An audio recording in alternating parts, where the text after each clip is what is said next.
Good morning and welcome to the Cook County Board of Commissioners regular meeting on April 12, 2016. We will start with the Pledge of Allegiance. I pledge allegiance to the flag of the United States of America and to the republic for which it stands, one nation, under God, indivisible, with liberty and justice for all. Are there any adjustments to the agenda? I would like to add one under Commissioner concern, and that is selecting members for the bylaw committee. Any further additions or subtractions? Can I get a Commissioner Gamble? Yeah. Thank you, Madam Chair. Motion to approve agenda as amended. Can I get a second? Second. Commissioner Storley. Any further discussion? Any opposition? All in favor? Aye. Motion passes. Next is public comment period. This is an opportunity for citizens to speak to the county board. The public is welcome to address the county board on any matter of county concern. When invited to speak, please state your name and the topic you are addressing. Members of the public may speak respectfully for up to 2 minutes. The comment period is limited to 30 minutes. County board members may ask or answer questions of the speaker, but issues shall not be debated during the public comment period. At the board's discretion, the board may agree to schedule matters addressed during public comment on the current board agenda or future board agendas. All discussion must be civil in nature and must be directed at the board, not other members of the public. So when you came in, you signed on the sheet if you were willing to speak to the county board. There's a table in the center here with a microphone. If you would please step up. We'll start with Dan Anderson.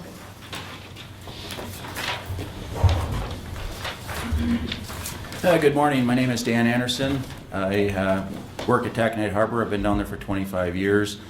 I saw the link lost at the dock, and I'm seeing the link being lost to our Taconite reserves funding at the power plant shutting down this fall. I'm here to talk about the proposal against the mining. I don't feel that Cook County has a position in this. There's several groups with like members who have worked very diligently over the last 3 years on the Iron Range to reestablish communications, understandings, and work with groups in the IRRB that fund millions of dollars to Cook County.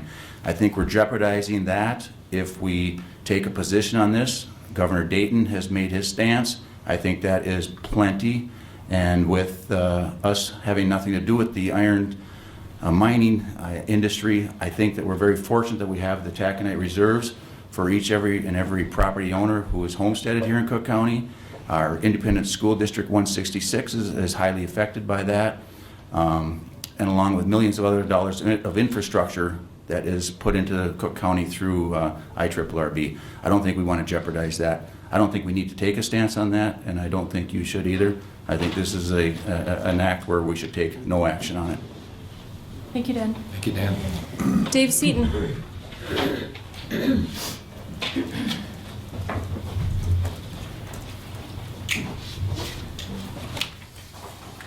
My name is David Seaton. I live up the Gunflint Trail. I too have been here for 25 years and a business owner. I actually am going to ask you to consider Mr. Moe's proposal and resolution and place it on the next agenda for the board meeting. It would allow public comment and informed debate on the subject, which is critical to the future of northern Minnesota and Cook County in particular. The resolution addresses sulfide ore mining and mining rights related to that. And I believe that sulfide ore mining is not compatible with our long-term environment.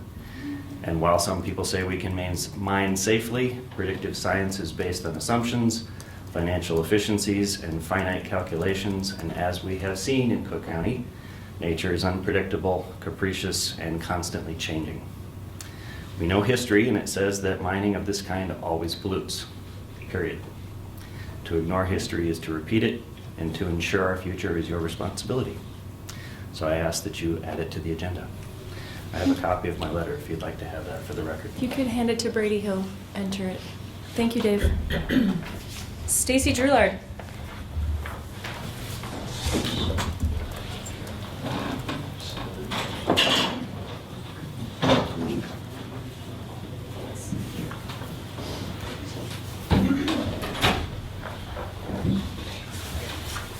morning, Board. Thanks for the opportunity to let the public weigh in. I'm here to ask that you consider to put Commissioner Mo's resolution on the next agenda so that the public can stay informed. I am a born and raised Cook County resident. My dad worked at Erie Mining. He worked the midnight shifts. He got hurt on the job. My grandfather worked at Erie Mining. I'm not anti-mining, but I am anti-copper mining.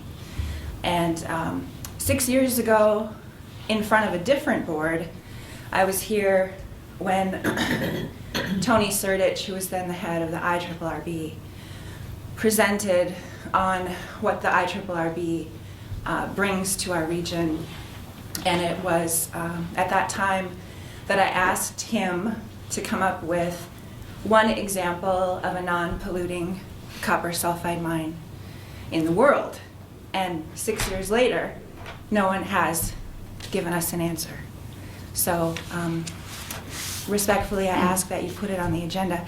It's very important, and the continued health of the Lake Superior watershed and the people who live all around it are at stake, and short-term gain in this case, I think, does not justify gambling with our clean water resources. Thank you very much. Thank you. Bruce Kerfoot.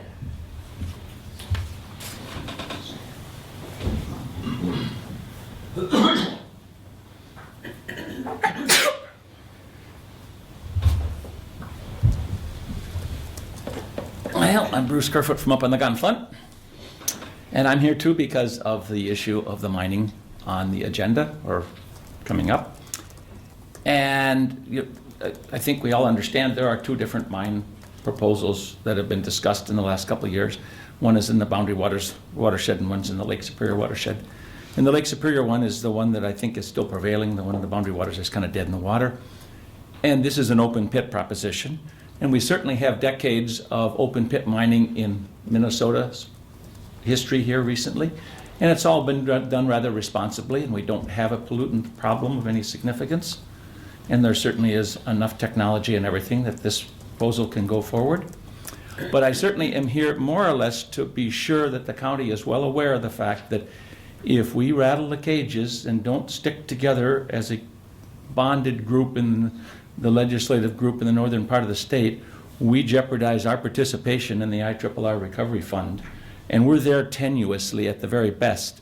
And we have practically no remaining rights to be there if and when Taconite Harbor closes, because that was the only little crack we had in which to become included initially. And that was championed by Dougie Johnson way back when, and he held his medal, and he got us in there. Well, we're very much at risk because the range delegation knows that if we're out, they get a bigger slice of the pot. And that's simple. And we have very little right to be a participant, particularly when Taconite Harbor closes, because then we don't have any activity in the mining component.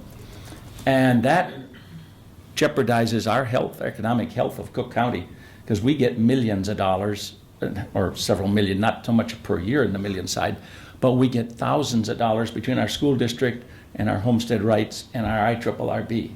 And I know the legislators involved, and I know we are beginning to rattle their cages, and I know we have no leverage at all in which to stay within that taconite recovery zone and to continue to get that receipt to our county.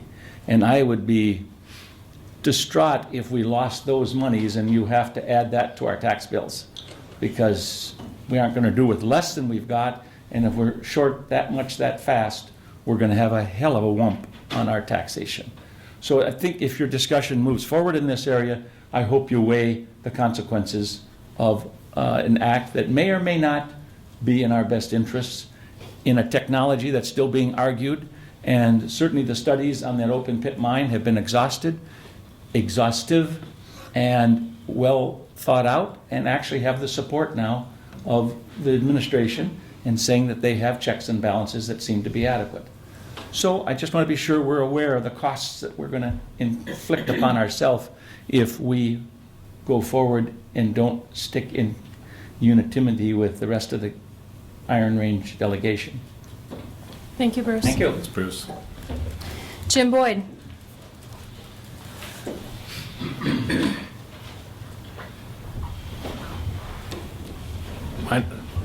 Commissioners, my name is Jim Boyd. I'm Executive Director of the Cook County Chamber of Commerce. The cost that I'm most concerned about here is the cost to ourselves, and it doesn't involve the IRRB.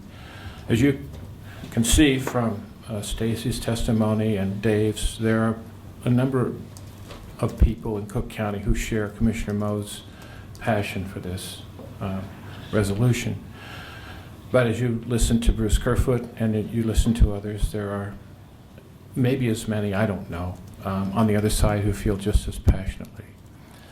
I'm asking you to spare us the divisive, destructive discussion of this that will result if you bring this resolution forward, this resolution which will have no effect. Neither will the resolutions pro-mining from other counties. Fortunately, and I say fortunately for the environment, the decision on PolyMet will be an administrative decision made by the MPCA, the EPA, the DNR. It has been, as Bruce said, an exhaustive process costing tens of millions of dollars, resulting in a 3,500-page revised EIS. We can't imagine that we can get to the heart of this in 1 week, but it will pull us apart. Our political fabric on so many issues is fragile. If this were a matter of life and death for Cook County, fine, but we will have no impact on the decision, and yet we will put ourselves and our political cohesion, something which I think about and work on every day, at risk by going forward with this. It's not necessary, it's destructive, and it will have no impact on what happens with the PolyMet project. So for that reason, I would say that you respect the fact that we have a division in this county. This debate can go forward in some other forum, but not before the county board. That's not the right place for it, and certainly not in 1 week. Thanks. Thanks, Jim. Thanks. Bob Bezette.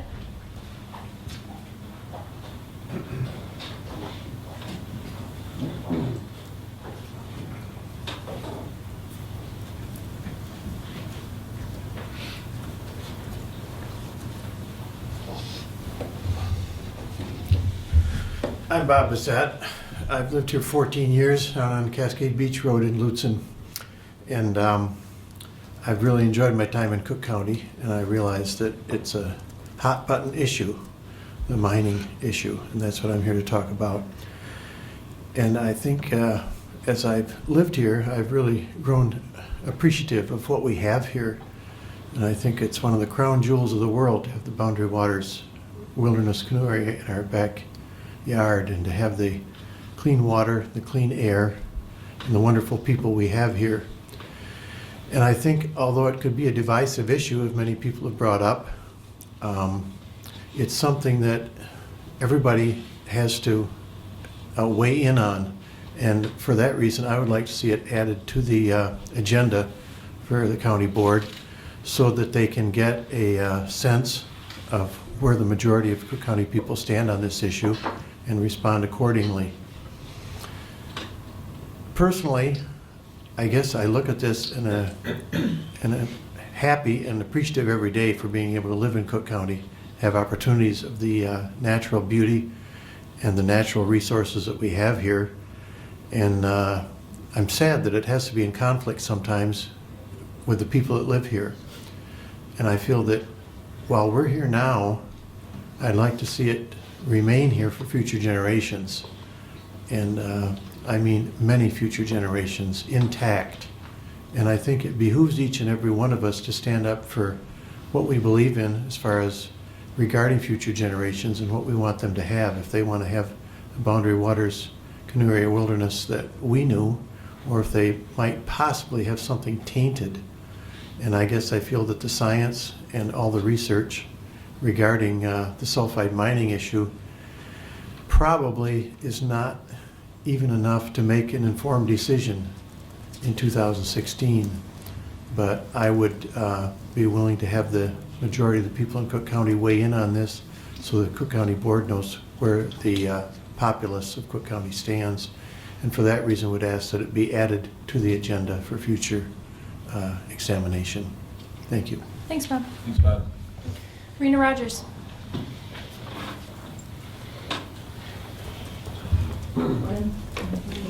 I'm Rita Rogers. I've lived in the county for 2 years, been a property owner for 12 years.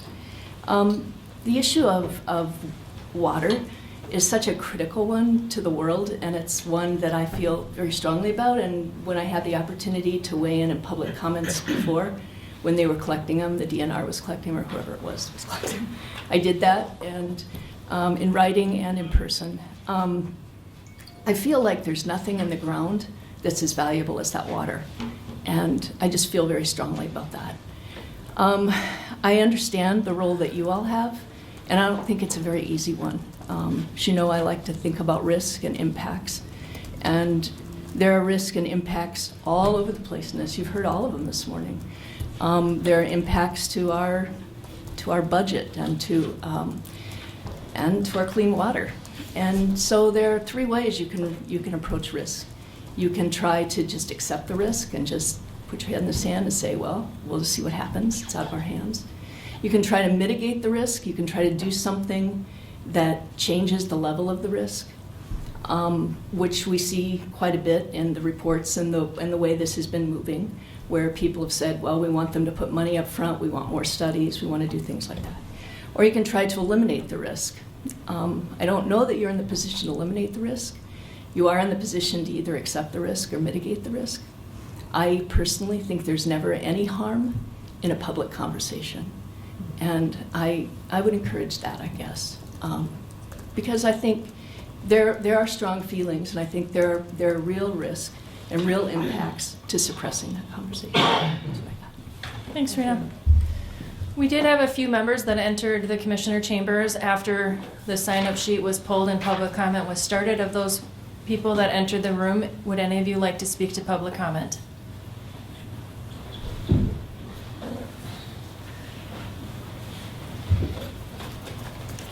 Please state your name. Hi, I'm Dennis Ristoff from Tofty. Thanks for the opportunity to speak this morning. Personally, I wish the Polymet project wasn't going to happen where it appears likely to happen. I've had a number of conversations with Senator Bach about this, and one a couple of weeks ago with Representative Eklund. And of course, they make the obvious point that we drove a car to the meeting and used our cell phone to communicate before we got there. And it's a little disingenuous to say that we want the use of all these materials, but we don't want to be anywhere close to the impacts of extracting and producing them. I do think the Boundary Waters, of course, it's an international resource, as is Lake Superior, and deserves some special attention. But as Jim Boyd mentioned earlier, I really don't think that a resolution by the county board is going to change the outcome of that decision. And I do feel like it does put our relationship with the IRRB at risk, but I know that it puts our relationship with our congressional delegation at risk. I got an email from Tom Bach yesterday, and he's very concerned. He's already hearing, again, what he's heard many times before, that Cook County really doesn't belong in the Taconite Relief District. And if they're going to take an action like this, they don't deserve to continue to be involved. I don't know how likely it is for that to happen, but I do know that we've depended really heavily on Senator Bach for many, many things that have happened in the county, and we continue to depend upon him. We wouldn't have the activities tax if it weren't for Senator Bach and his special position and credibility in St. Paul. we wouldn't have the facilities tax that has built the YMCA and remodeled the library and made other improvements in the county. We're looking now at the need for affordable housing so that we can try to arrest the sort of demographic trends that are turning this into a wonderful retirement community, but not a very easy place to raise a family. And we're going to be dependent upon probably the IRRB for some specific funding, but certainly upon Senator Bach to help with the financial load of making that happen. And this will damage our relationship with Senator Bach in ways that really will matter. And given that I think this is pretty much a symbolic gesture in terms of how it really affects the mining, I think it would be a mistake for the county board to go down that road. So thanks for the opportunity to. Thanks, Dennis. Thank you. Howard?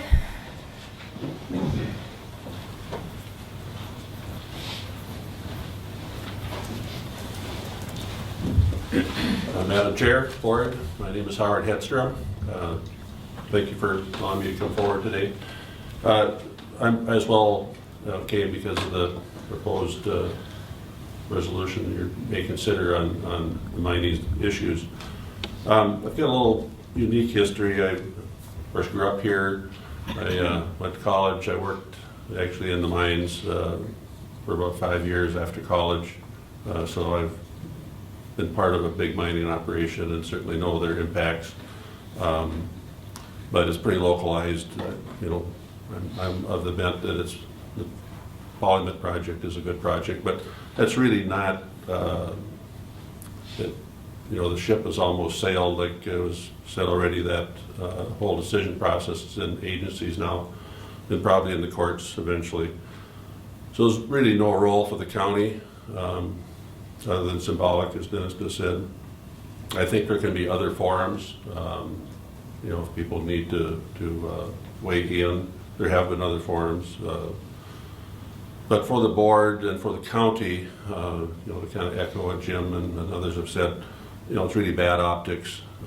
What message are we sending? Even, bring in a resolution, if we carry it forward another step, what optics are we sending? For those people that we lean on for support, we gather together with. Minnesota, like a lot of the northern tier states, is an urban controlled state. The critical mass of legislators and decision makers are in the Twin Cities. The only power we have, being in a rural area, is long-term legislators, and also the coalition that they develop. Everybody joins arms, as Frank was one from the Bemidji area. When we lose that ability to gather and join arms and move as a block, we really have no power. Then we're strictly at the mercy of the metro areas. Overall, it can be a divisive conversation. I think a lot of us, I differ in my support of mining with friends and family, but I can spend a day, as I did last month with Dave Seaton, and we can talk about it. We can have different views, but come home and we're still friends. I think we're friends, aren't we, Dave? Yeah. He was smiling behind your back, good. so. It's an opportunity to raise this to a level of really divisive community action, or just kind of let it slide and realize we really don't have a role here in this project. Maybe the next project coming forward, there may be in on the early end, but I join those in saying that it may be a good community conversation, but it's really not a good one for county board resolution. So thank you. Thanks, Howard. Thank you. Final call, would anyone else like to speak to the county board on any matter? Marco?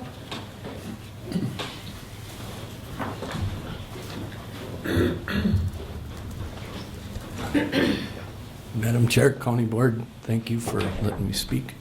My name is Marco Good. I've lived in Grand Marais area for about 20 years now. And before that, I was over north of the Iron Range in Cook and Orr area. I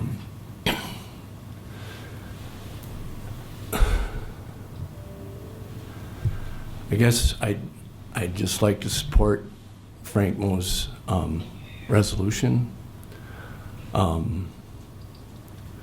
Somebody has to speak for the natural world. And I think it's our responsibility in Cook County to stand up and say that we are directly affected by a toxic sulfide mining operation that takes place in a neighboring county. On both sides of the Laurentian Divide, where the water starts to flow to the north and to the south, that this project will affect directly our county. And I think it's important that we stand up and say that we don't think a couple hundred jobs for 10 or 20 years is worth sacrificing the quality of our water for thousands of years, which is exactly what will happen if sulfide mining starts in the state of Minnesota, where it never has been done before, and it's never been done anywhere in the world without polluting water, groundwater and surface water. So as far as our relationship with the Iron Range delegation, I think the Iron Range delegation has been brutally want to say the thing that they did to our state auditor, who took the initiative to speak up and say it wasn't a good, that sulfide mining wasn't going to be a good financial decision for our state. In the last minutes of the last legislative session, passed a resolution to strip her of her responsibilities to do her job. And that was strictly as a retaliation for her standing up against the corporate government conspiracy, I'd have to call it, to take our natural resources for profit. And you know, the fact that she was the only one in state government, that's Rebecca Otto I'm talking about, stood up to the state government, who represents, you know, the vast majority of our representatives in state government are representing dollars, not people. And I'm kind of adamant about that. I don't think we should run our government by extortion and coercion and bribery. And that's all I have to say. Thanks, Marco. Thank you. Anyone else who has not spoken? Okay, at this time, we will close the public comment period. Thank you all. Once again, you're all very respectful and kind. Thank you for speaking. So on the consent agenda, I would like to pull E. It's setting a date. Is there anything else anyone would like to pull? Yes, Madam Chair, could you pull letter G also? Okay, is there anything else? Mr. Campbell? Oh. C. C? Anything else? Okay, so we are pulling C, E, and G. All right, can I get a motion to approve the consent agenda as it remains? Commissioner Gamble? Motion to approve as amended. Second. Any further discussion? Any opposition? All in favor? Aye. Okay, starting with C. Thank you, Madam Chair. Yeah, it would be best, obviously, but I just wanted to note it in our discussion amongst fellow commissioners that the grant monies, which we, typically see these monies come through, I would have liked to ask Pat, in looking at that amount of money, $11,000, I think 68% of it was being allocated for wages. And I wanted an answer to how, given the specific nature of the boat and water grant, if there are things that we've looked at before with trailers, canoes, things that are water related, if there's nothing on the docket that would fit the expenditure of those designated funds, then how is the 68% of the allocation of those dollars going to the wage, and how is that used related to this? That would be my question, but. Okay, he is out of town today. Yeah. The option is to add it to a further agenda, but I do know when he fills out the application, he does talk to Search and Rescue and our other entities and finds out what it is that we need for our area, and he includes that in his application.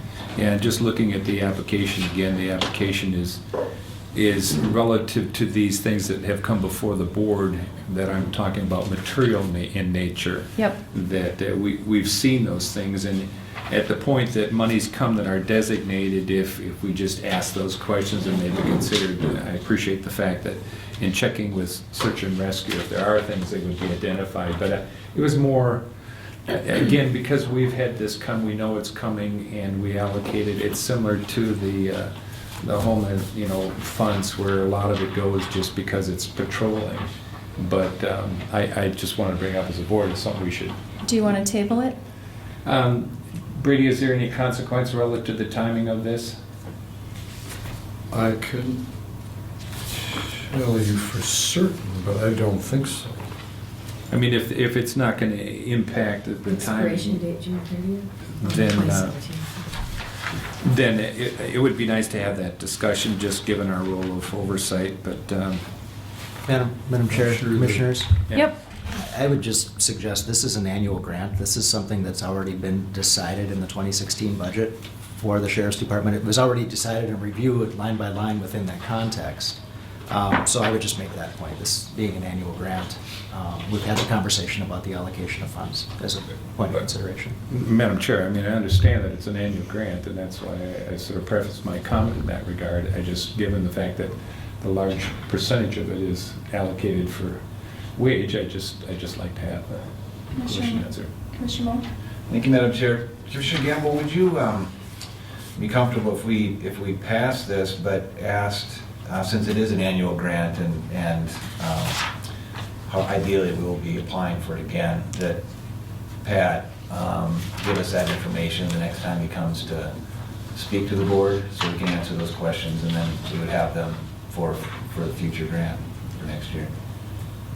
Yeah, in other words, I think, what I led with is that, because it'd be best if Pat were here. I don't have it because of the nature of the grant and the money that it's there, but I think as an oversight, given commissioners, that understanding the decision as to its allocation, it just helps inform our decision, that's all. If we as a board, if there's something on the consent agenda that we need to pull because we have questions, could you contact Jeff so that he could have the department head prepared to respond? Yeah, that would make sense. It'd be a little, we'll all forget this little tidbit of information, but it would be helpful.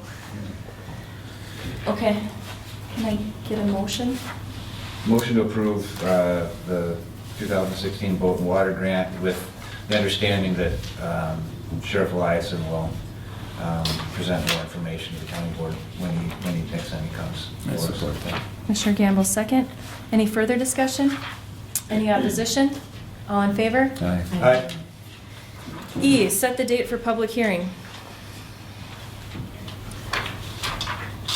So we've got April 26th is the first allowable date. Is everyone comfortable with us adding that to the agenda?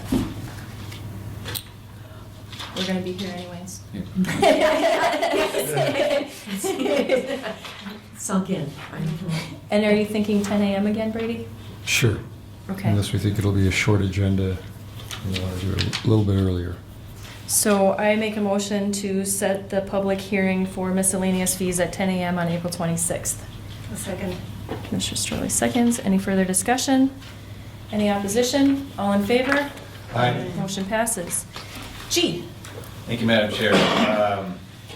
So we all go through our packets and try to understand these things as best we can, and I went in to ask Brady about this resolution, what this meant before, and I think he had a little bit more knowledge and information than the rest of us, and I wonder, so I have two things. I'd like a little more understanding of why this is necessary from Brady.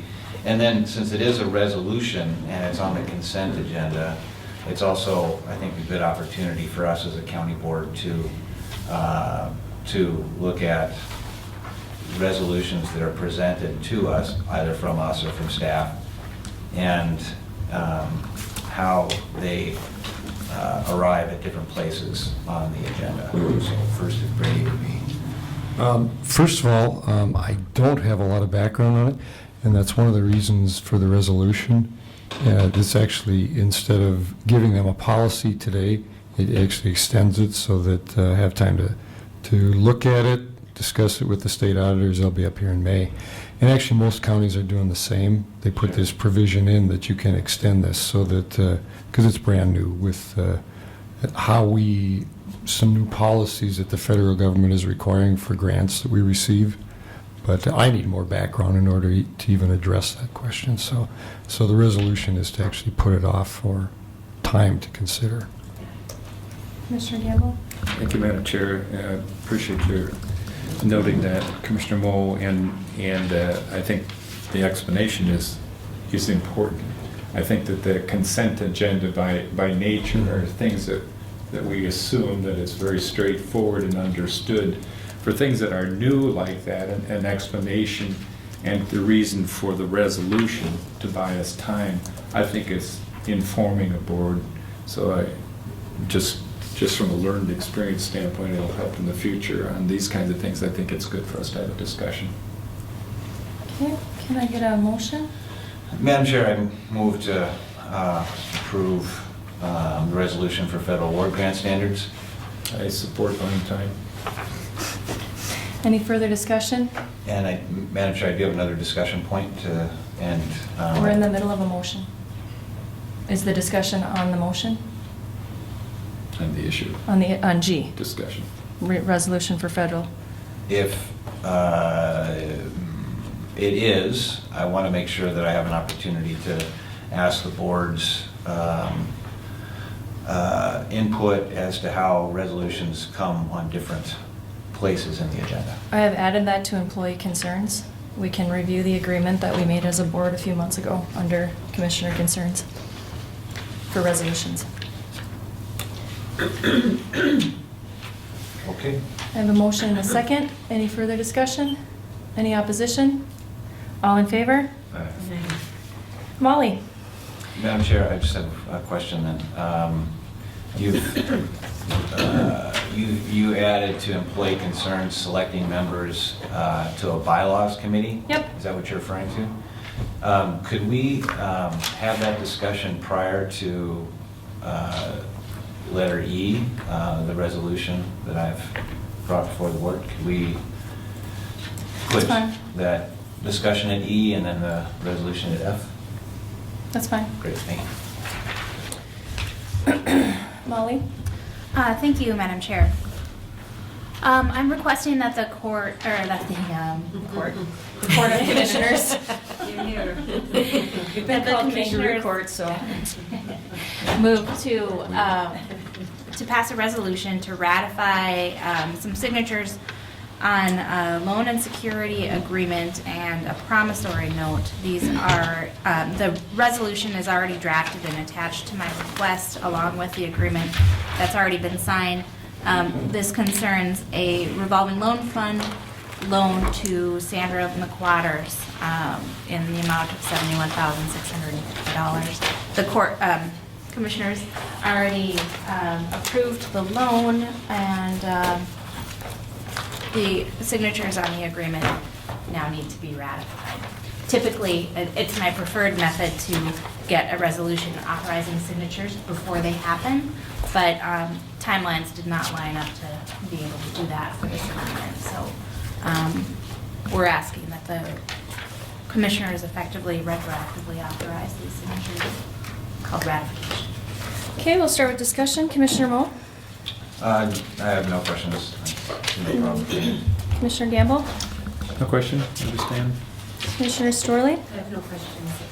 Commissioner Severson? Thank you, Madam Chair. I would make the motion to ratify the signatures as needed. Can I get a second? Second that, Madam Chair. Okay, we have a motion and a second. Any further discussion? Any opposition? All in favor? Aye. Motion passes. David Betts?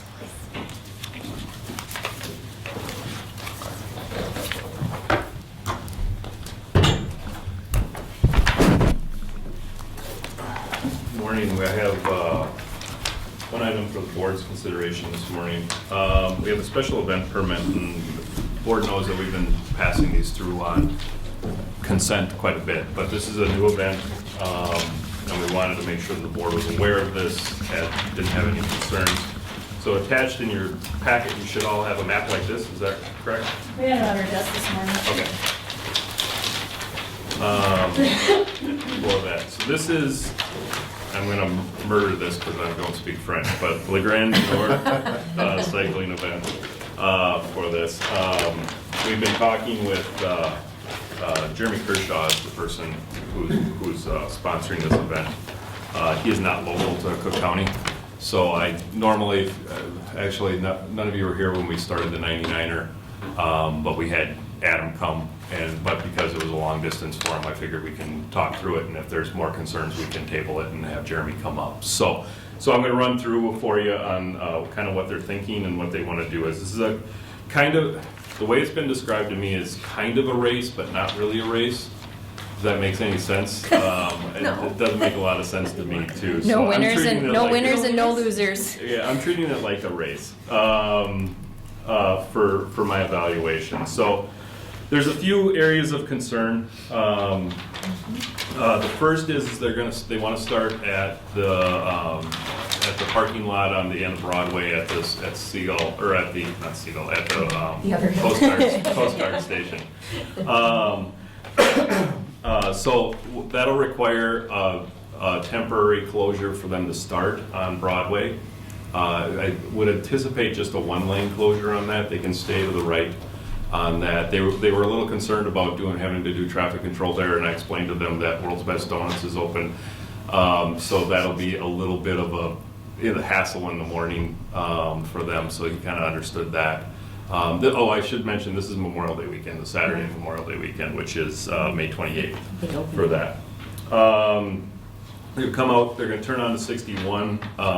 They've been in contact with MnDOT regarding this, on that. Then they want to go down Crawford Road. So they anticipate 100 to 200 bikers in this event. And actually, the other thing I should have mentioned ahead too, there are two different race lengths. There's a 50-mile and a 100-mile race.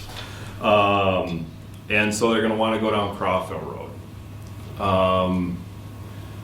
That'll require a closure for them to come through on that. If for those of you who know Crawford, I'm assuming you all do, that's a very narrow road. And I don't see how we can get that many bikes through and still have, it's hard enough to get two-lane traffic with cars through there.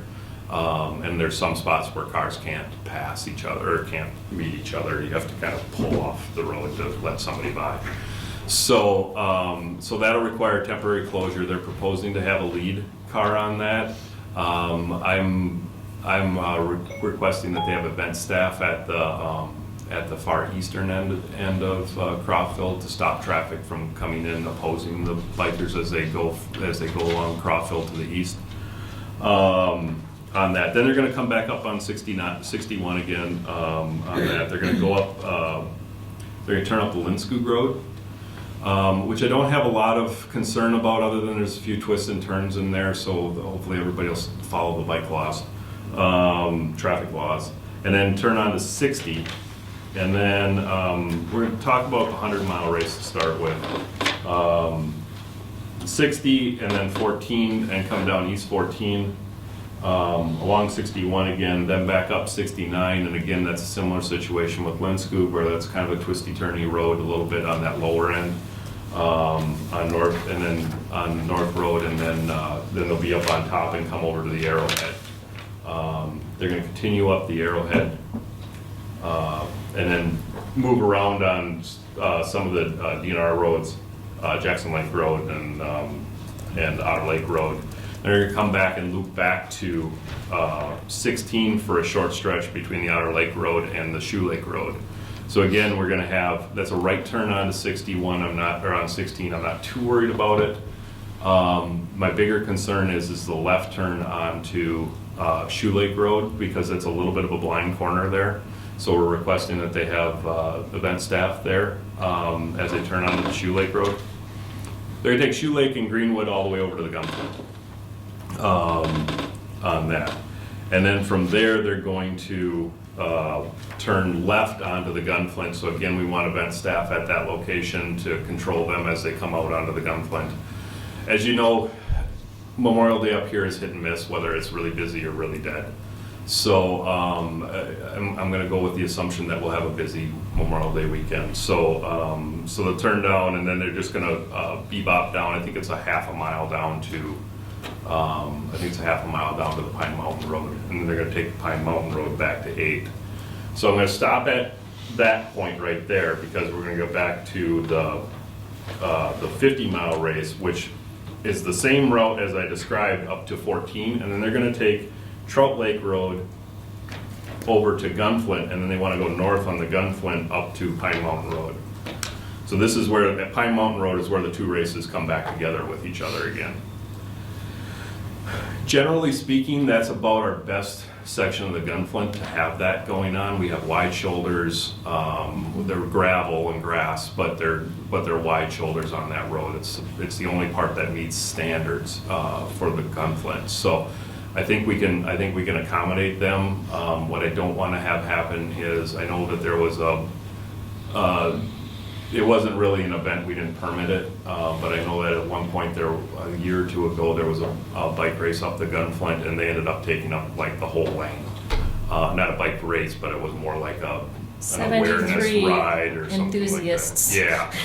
Yeah, and it turned into there was a lot of upset people that were trying to drive up the road, and they couldn't pass anybody, and they were going 20 miles an hour, 15 miles an hour, and they were stuck behind them.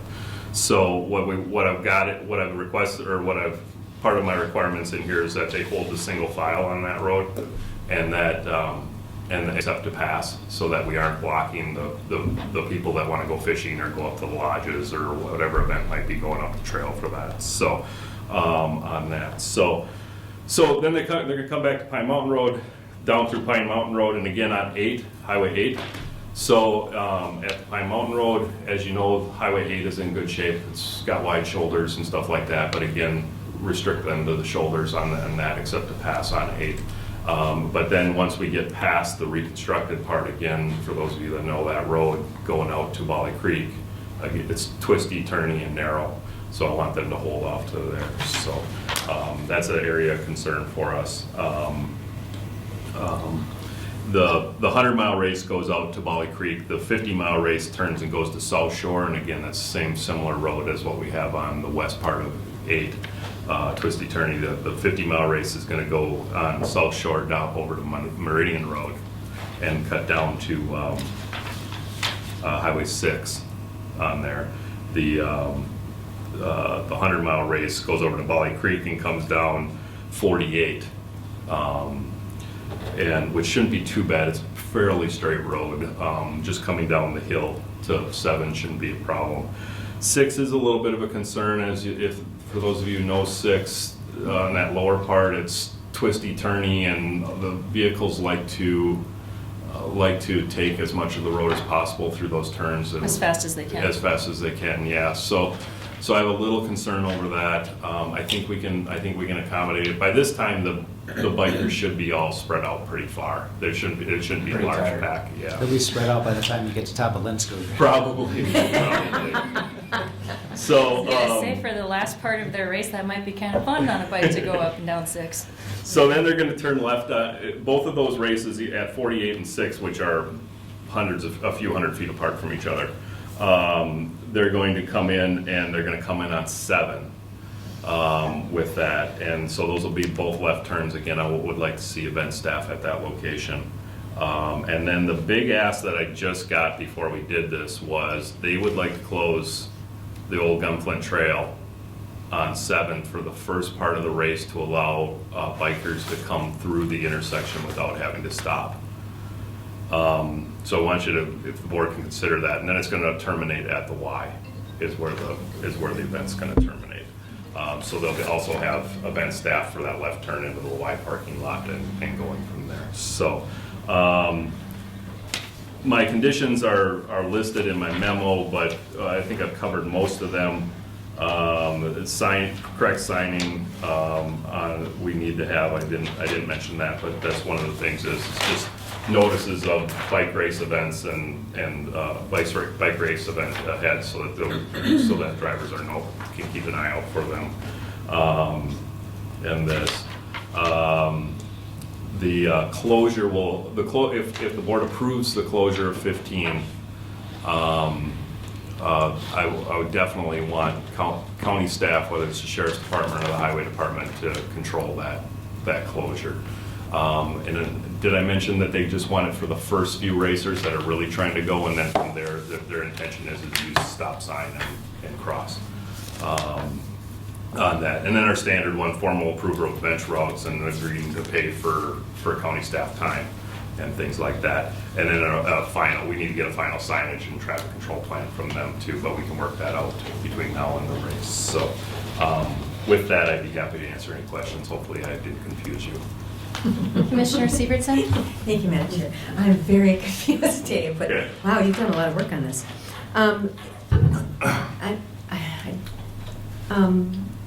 Early in the proposal, they talked about closing Broadway, but then later in the proposal, it says they wouldn't be closing any streets. Yeah. So I'm confused about that. And Memorial Weekend is a big weekend, and I think we need to plan for that. It's like the opening of summer. It's a 3-day weekend, and it's big. Yeah. When we consider that, 90% of all economic activity happens in that short window. Yeah, I talked to Jeremy about that last week, I think it was, and he didn't see the need to close Broadway, and I said, no, with that many bikes, you got to at least close one lane. It should be pretty fast. Yeah. I mean, it shouldn't be So more it's than. just for the beginning. It shouldn't be more than 15 minutes, I would guess, at worst. So, but it'll be a little bit of a hassle and for the lines to the people that donut are- shop in particular. Mm-hmm. Especially, they should be just about open by then, so everybody will be really fired up to have their donuts for the season. So, So the starting time is like early in the morning too? yeah, I For think disclosure? 8 a.m. 8 a.m. Thank you. Yes. I think that was a lot of questions, so I think I'll let it move along. I might have more, but thanks, Dave. Yep. Commissioner Sterling? Thank you, Madam Chair. Is this something relatively new? This one is brand new. Yeah. Yep. They have been doing races in, I think he said in St. Louis County and Lake County already. We had some discussions about how much I look at it versus other counties look at it. So on that. So.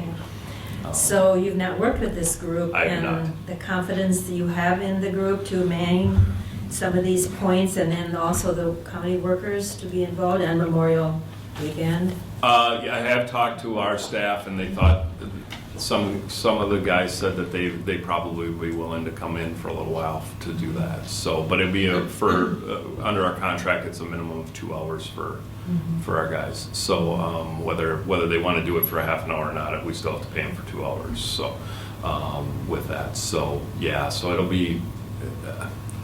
I feel okay with this group. I think that they don't necessarily, well, they just don't have experience running an event up here. One of the items that we talked about, they talked about having, that they can call the sheriff's department and things like that for emergencies. And most of this route doesn't have cell coverage, so I'm not sure how they're going to call people. And we've dealt with that with the 99er. And, you know, they've gotten, I think the sheriff's department or emergency rescuers, or I'm not sure who provides them, but they do have a few of the armor radios and they run on the event channel on there, and perhaps that might be something they want to do. They kind of, their events are kind of self-guided, so you kind of use GPS and things like that, and so that it's kind of a, I don't know how to explain it, kind of a low-key kind of event is I guess would be the best way out, the way it's been described to me. So they just kind of set people on their way, and in fact, they have a little bit of a heartburn a little bit with some of the event people that I want at some of these crossings, because usually people just ride on their own and they go about their way, and it's kind of like a go on this ride, here we'll give you a map and you take your GPS and go on this ride, we'll meet you back at the Y. Kind of an event. So it's kind of the way they're kind of running it. So and that's typical of their other events that they've run in other counties and other locations. So I think it'll be okay, but I can't guarantee until we actually see it in action. We had very similar feelings about the 99er when it started, and that's been fantastic, and they've got that down to a science, and it's very well run. So hopefully they run it the same way, but it's going to be a little bit of trust on our part to issue the permit for this. And who's the head coordinator? Jeremy Kershaw is his name. Okay. He probably could get a lot of advice from Mike Larson. Yeah, in fact, he said that they've been talking with the 99er folks a little bit on how they do things and things like that. So There aren't as many twists and turns on the major highway. Yeah. With Yeah. that. Yeah, that's the nice thing about the 99ers is it's much more backwoods than this. This is using a lot more county road than the 99er does. Thank you. Commissioner Gamble? Thank you, Madam Chair. I guess my question, Dave, is that the fact that they've done it elsewhere, if the experience, whether you had an opportunity or not, check with, St. Louis County or the other counties where they've been to see what their experience is. They say they're a great group to work with. That might be, the first question which Commissioner Starley asked is whether these people have done this before.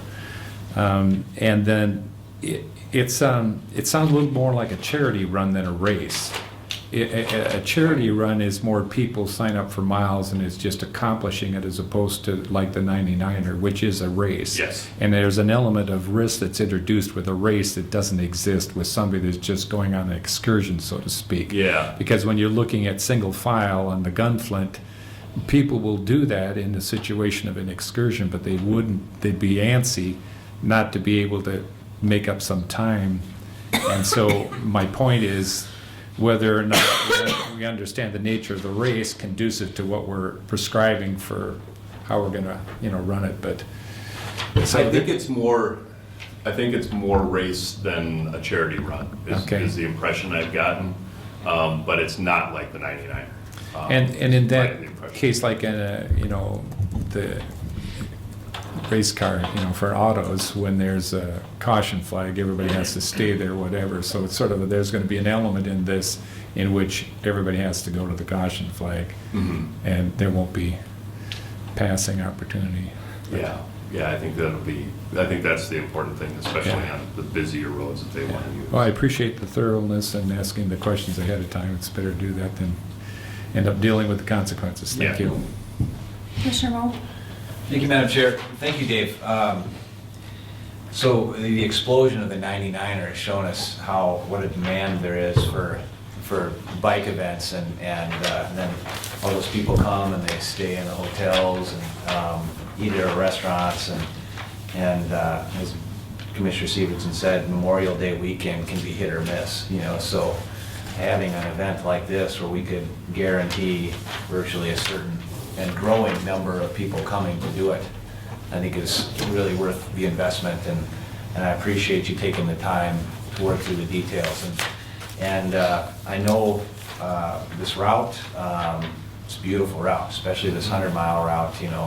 I think people will run that and they will then go back and tell people about it.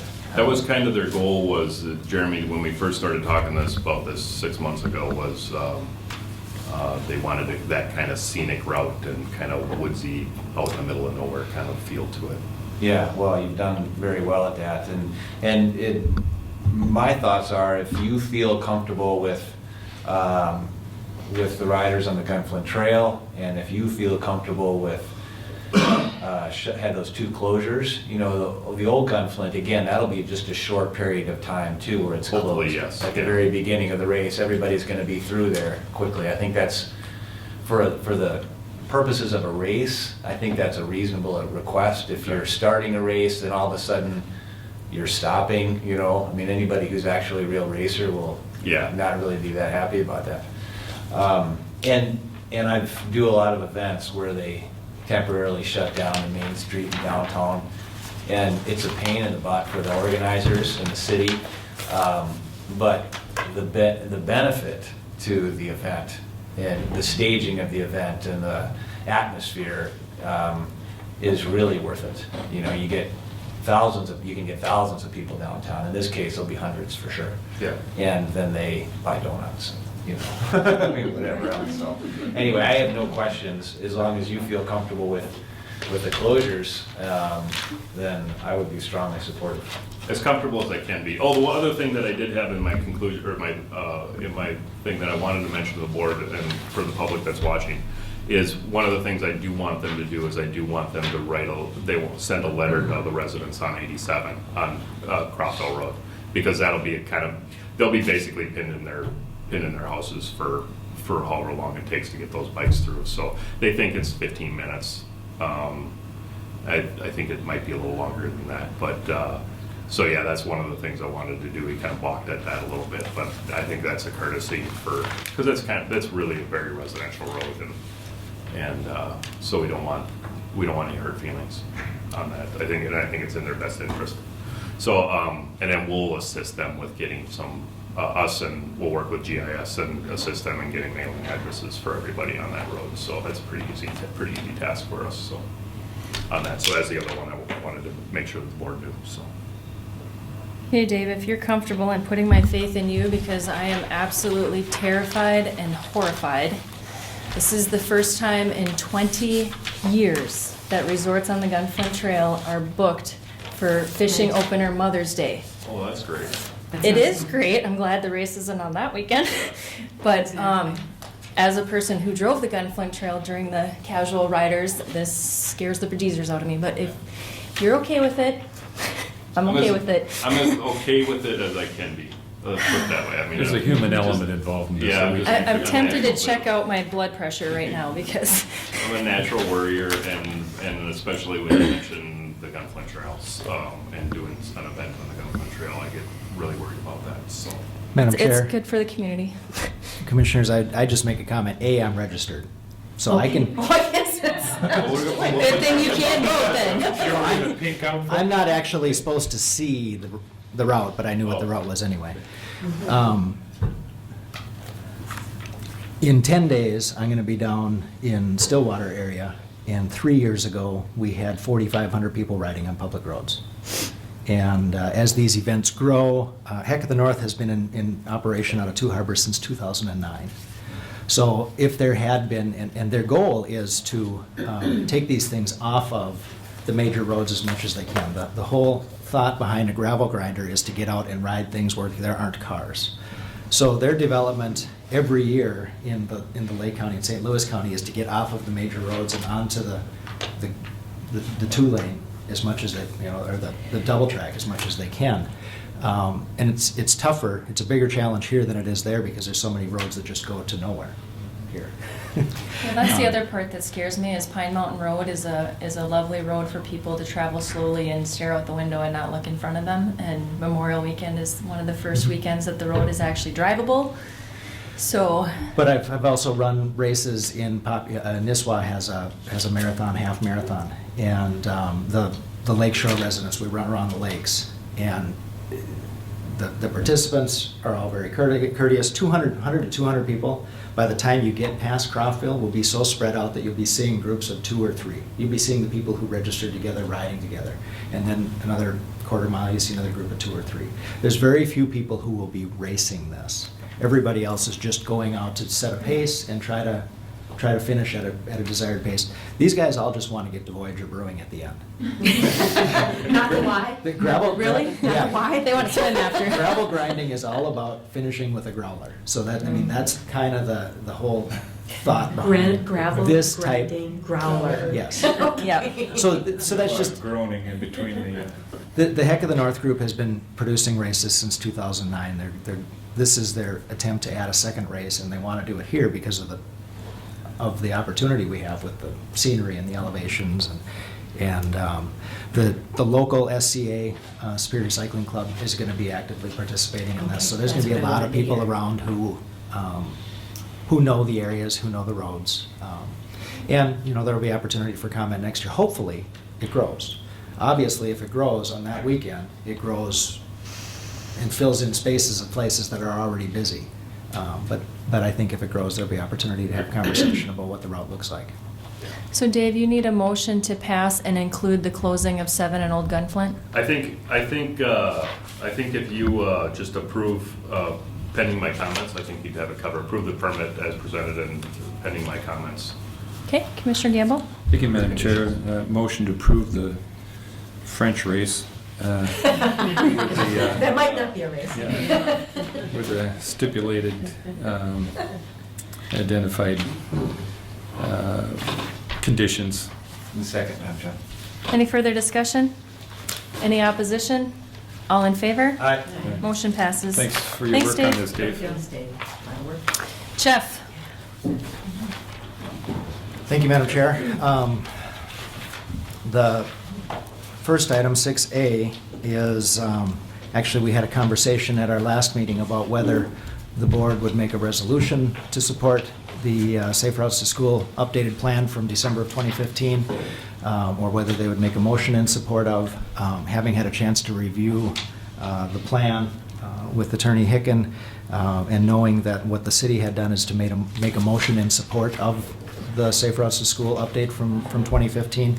I'm asking that we do that somebody offer that motion in support of that plan. Okay, we'll start with discussion. Commissioner Moe? Madam Chair, I have no questions. I support the plan. Okay, Commissioner Gamble? Thank you, Madam Chair. I think something that I appreciated noted that the importance of the support that comes from the Board of Directors, Commissioners, is it will help increase opportunities for future grants. And we are very well, much of what we accomplish is due to grants, so if we can help that along with our support, then I certainly would support it, as long as support is not construed as endorsement, as in writing county's name on the back of a check. Commissioner Storley? Thank you, Madam Chair. I guess I would have a comment, and since Maren is here. I was at a transportation meeting down in Carlton last week, and you were part of 3 folks who came before their committee to look at safe routes to school. And one other group was picked over your presentation by paper. So there was some discussion after the process was explained to us, and one of the things they're looking for in the future is perhaps a presentation by a group. And so it may not be that you request it, but it might be a good point that perhaps you would say somebody would be available to appear before that group, because they were more, I guess, impressed with, I think they chose a Carlton group to receive the grant money on this. But just a heads up on that maybe a little forward indication that you'd be willing to come before them might help in the next round. It's good to know. I didn't know that was even an option. So that's No, and I think they realized not after... the county knew that either. So. Right, well, after 3 of you gave on paper, a good presentation, they felt now maybe we need to talk to the people in person. So that's my comment. Thank you. Commissioner Sievertson? Madam Chair, love the plan, and I would make a motion to support the Safe Routes to School plan for 2015. 2016? Or It says 15? 2015 on It's the here. 2015 plan update. Okay. Yeah, Yep. yeah. Okay, can I get a second? I'll second. Commissioner Storley? Any further discussion? Any opposition? All in favor? Aye. Motion passes. Jeff, you have an introduction for us? I do. Thank you, Madam Chair, Commissioners. Judy Hill is here, and I just wanted to make sure that anybody who hadn't met Judy as our new Human Resource Generalist have an opportunity to see who she is and meet her. And she is officing in Amy's old spot in the auditor's office. And we're jumping in feet first, working on a couple of big projects right away. Anything you want to say? Yeah. I'm happy to be here. Great. Where did you come from? I'm from north of the Twin Cities, Forest Lake area. Welcome. Thank you. That's a good answer. I always say my mom. Before that. It's where I come from. Since it's your day. It's a small planet about. Little bit. Little tiny one little bit. Judy also has ties in the Lutzen area, and she and her husband have participated in the ski patrol for years. So they've got they own property in Cook County, and this is not their first time coming up here to visit. Good, welcome.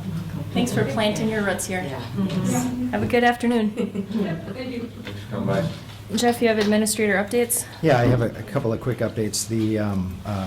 I have been facilitating, or was asked to facilitate a conversation amongst the nonprofit childcare providers in the community, and have been meeting with Cooperation Station and the public school and the YMCA. And we had our second meeting last night, and basically we're just looking for opportunities to eliminate redundancies, to streamline administrative processes, and they're looking for ways to solve their current problems. And basically getting them all in the room together, they've solved several major problems, and we've got a couple of ideas going forward, and it's just a conversation that's going to carry forward. It's not the Early Childhood Coalition. That's a separate entity. Our conversation last night was briefly, let's figure out, let's let the school district settle and find out what their role is going to be, and then we'll figure out how to pick up this conversation and carry it forward. But right now, they've worked with Casey Fitchett and double-checked what they can do and can't do regarding licensure and then the sharing of some administrative responsibilities. So we're doing what we can and should as licensors, and then I'm just participating on my own to help facilitate that conversation, and then later I'll call that favor in and ask Emily to come back and do the same for us at one point. So that's really just a conversation. Yeah, we're swapping. And Emily's willing to do it. We're swapping. Yeah, I asked her first, and then she asked me back. So. I just want to thank you for doing that. That's extremely important that we play a role there. Mm-hmm. And it's great to do it. It's a great group of people, and working on a serious problem. We know. I mean, secondary to housing is childcare in this county. So. Well, there was just a report this morning that putting a 4-year-old in preschool costs more than an 18-year-old in his first year of college. I think it was on WTIP. Pretty sure that's what I was listening to coming down the hill. It might be more impactful. So. More of a difference in the An update on the courthouse art project. Our first art display is going to be set up April 22nd. Birthday! So, got that coordinated. Peter Jewell is going to be the artist that's going to be first represented, and he'll be up here on the 22nd to install. And then this week I'll go back and talk to the other 2 artists and proposals that we selected to round out this year, and get them on the calendar. So the plan is to have about a 12-week display, and then a couple of weeks to rotate to the next display. And the committee is myself, Commissioner Dukert, Commissioner Sievertson, and Amy Demmer from the Art Colony have been pushing to get that done. So we will have, the walls are painted, they're ready to go. I've got the hangers, I got the equipment, and the artist will be here on the 22nd.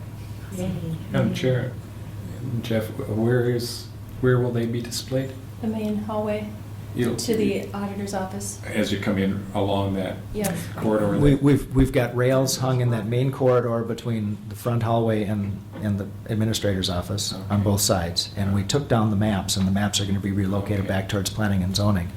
And then we also have the one rail between the bathrooms, and then we have the other rail that's between the front door and the checkpoint. And really, that rail, I'm going to kind of leave up to the discretion of the artist. I'll explain what happens there as to whether or not that's a good place. Yeah. But our hope is to fill, I think we have about 50, 55 feet of linear track. And his proposal was to put up anywhere from 12 to 20 photographs of the art that he does. So this first demonstration will be photography. And those tracks were installed at the 100th anniversary for some displays, so they were already there. And I would just like to thank Jan and Jeff and Amy and our maintenance staff for preparing the hall. This has kind of been my little exciting thing that I haven't been able to sit still for like a year now, and you all know I have no patience whatsoever, so thank you for bearing with me and making this happen, being forced to. So thank you very much. And then I apologize to Dave. I said I was going to do the scenic byway portion of this at the top of my conversation so he could get out of here. So I'm going to skip down to the scenic byway grant, and we are at the point, we had a meeting a couple weeks ago about what the next step is in accepting the scenic byway grant to restore native species to a 4-mile section up at the far end of the Gunflint Trail.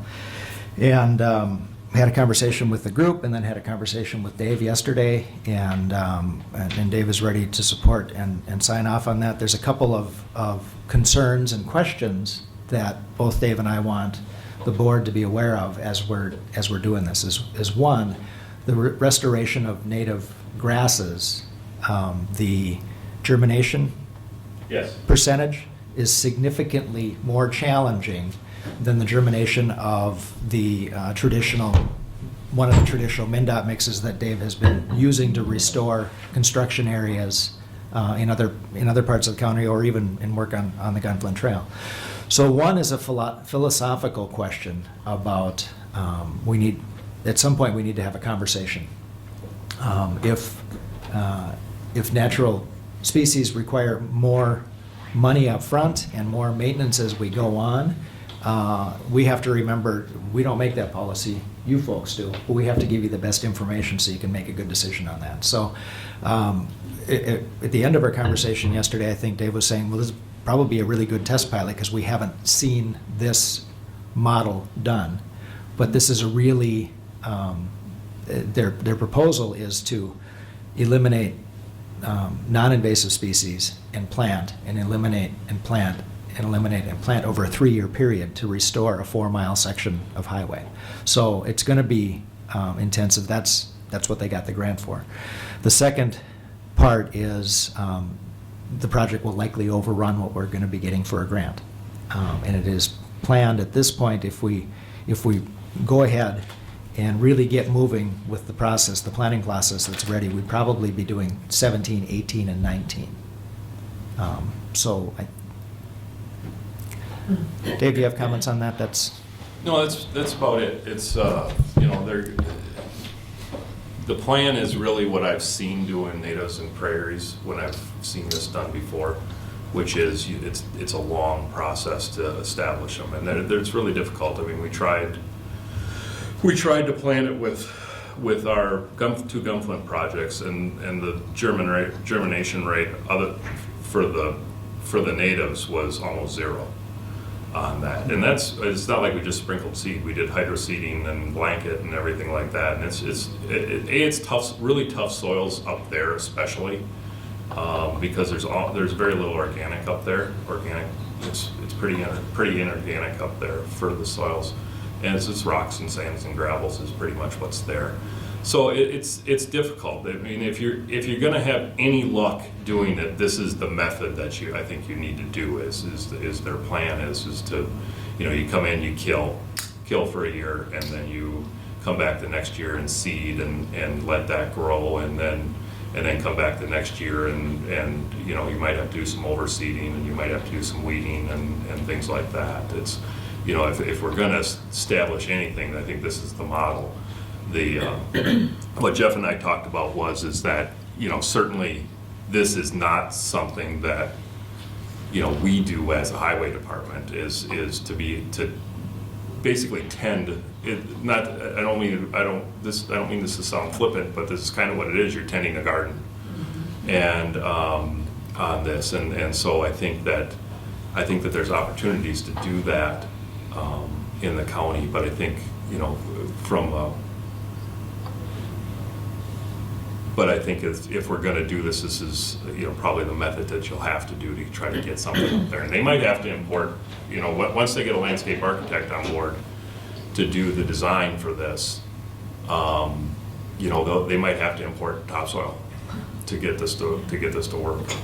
You know, some of these areas, you know, I'm thinking like some of the areas, and I don't know what they're going to identify as far as invasive areas up there. But, you know, if you think about that large creek area by the Seafield Guard Station, that, I mean, that's, if you look at those ditches, that's just all sand. And almost nothing grows on those.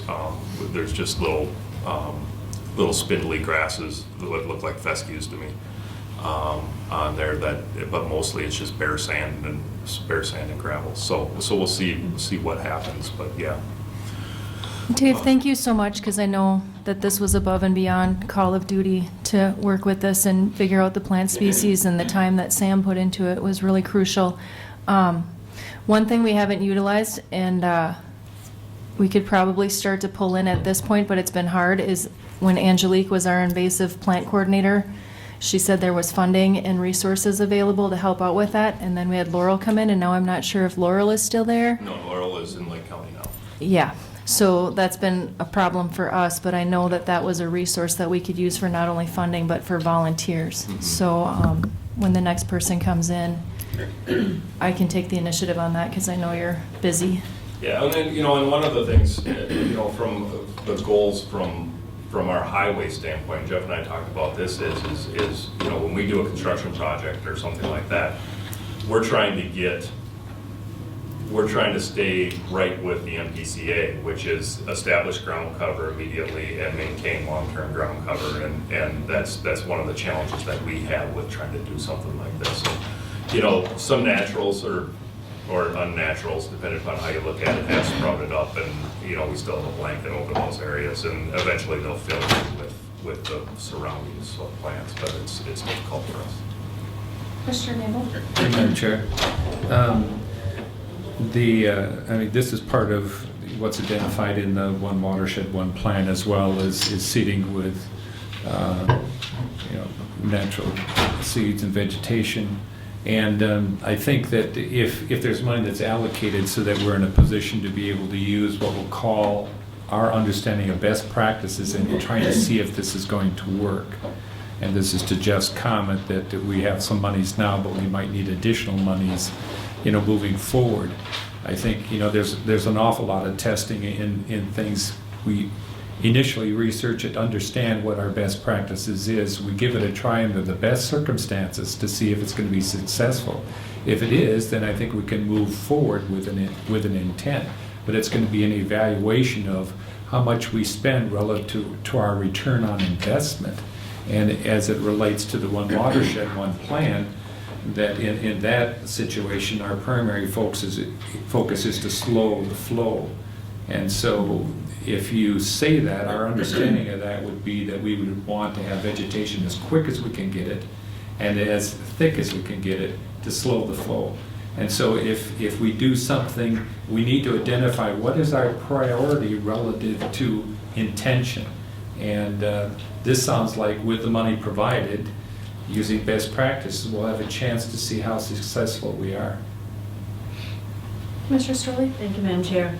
Well, one of the things that I have been doing over the few years is trying to garden in Cook County, and one of the things that is really important that I have discovered is that you have to be really careful of your mix and make sure that the architect, whoever is coming in to work on that, does not include tansy, because I'm already dealing with that in the West End. And it wouldn't do that. I know, but neither do they, Yeah. and then it pops up. So there's a lot of other ground cover type things, you know, that would work, and so I'm sure you will be aware of the mixture of stuff. Yeah, we'll have, because it's a federal highway grant is what they have, which is, I think, has caused some confusion amongst byways. It's not like just getting a Forest Service grant. This is very process intensive, and there are steps and there are added costs and things like that. Jeff and I talked about with these smaller grants, it's one of the reasons I kind of discourage these groups from applying from them, because you're gonna get maybe $100,000 is the minimum amount to get a grant, but you could spend $50,000 just being able to start construction, and then you can spend your $100,000. So it can be. Walter Liu always said that it costs a minimum of 30% extra to get federal aid and process federal aid. I don't know for sure if that number's at 100% accurate, but it's pretty close. So at this point, yes, we talked about this, and my general term for it is this is expensive money. Yeah. But we're at this point in the process, and Dave has agreed to complete the next short form, basically, which will get us to the point of soliciting a landscape architect or a consultant that's available to write the next phases. So we're not committing to accepting this grant yet. We've got one more step before we get some cost parameters before we accept that grant. So really, this is just informational to say we're going to go ahead and do this, and these are the questions we're going to look at. And if we need some clarification, we're going to come back to the board on some of those things and work with Soil and Water and the Scenic Byway Group. Basically, there are some bigger questions that may come up in this process, and I just wanted to make sure everybody was aware of that. We're not signing off and accepting and committing to spending the money over the next 3 years and the overages that may come up. So we should have an idea of what those were before we have to actually sign off and accept. That's good. So I want to make sure we're not looking for action. We just want to let you know there's some things that might come up along this, and there's conversations yet to be had. Okay, thank you, Dave. Thanks. Thank you, Jeff. Our next guests are here, so we're gonna take a really super fast break, and we're gonna come back at 5 after 10. Finish with your stuff. And I'll finish up. Yep. You do that. You do it. We're in our seats.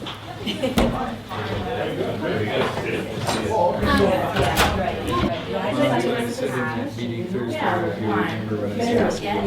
Well, I know that it wasn't It's simply just a matter of getting people to the borders and well, you know, working with well, and Jeff, use a subjective interpretation to The other one is because this is a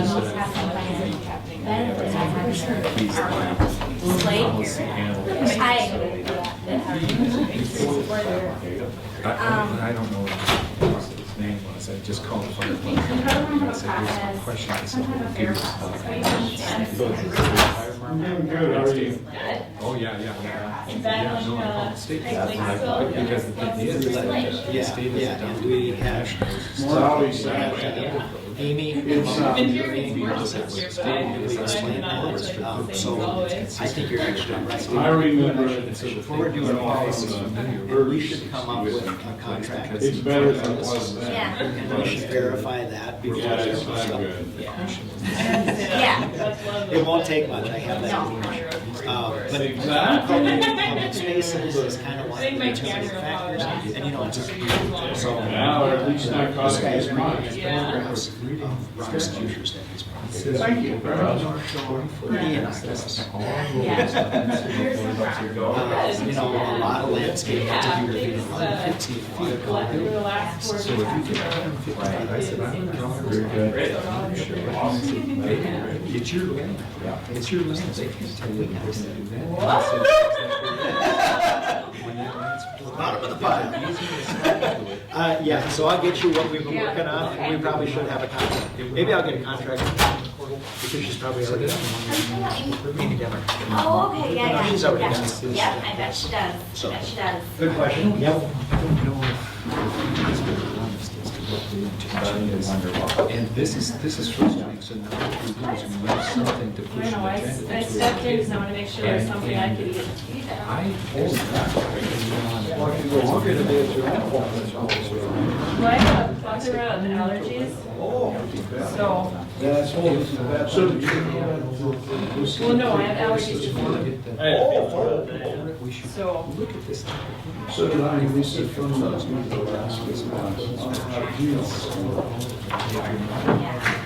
Well, did you hear the news at noon yesterday? You're missing the boot on that. So you can actually get Hey, how are you? Good, yourself. All right, thanks for making the trip up again. Oh, yeah, here's how I did it. So here are some documents I drafted this morning that are on this drive, and I'm gonna go over. We still have, I ran my dogs yesterday morning. So, and here I am, this is, I wanted to get these things and here is. Trails are in great shape. I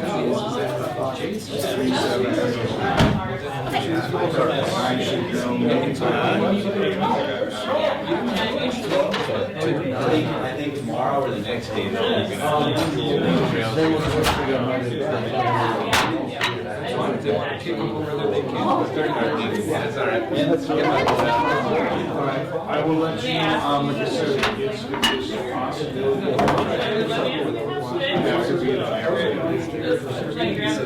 Supposedly I'll provide. Really?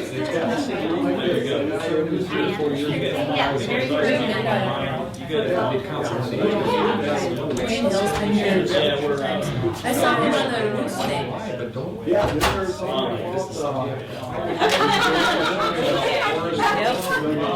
Yep, in the metro.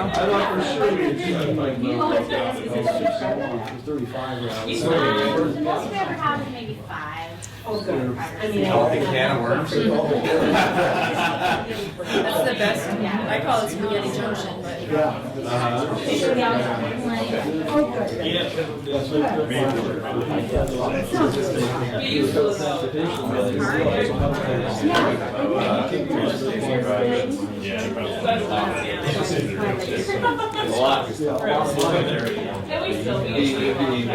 Ten years of budget process. It is?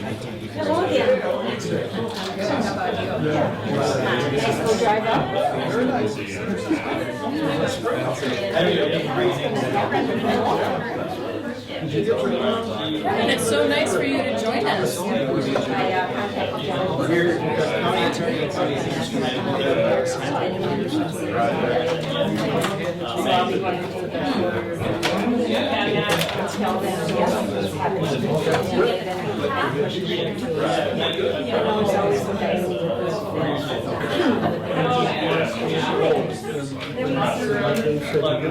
Get this money. Yeah, we just don't get it.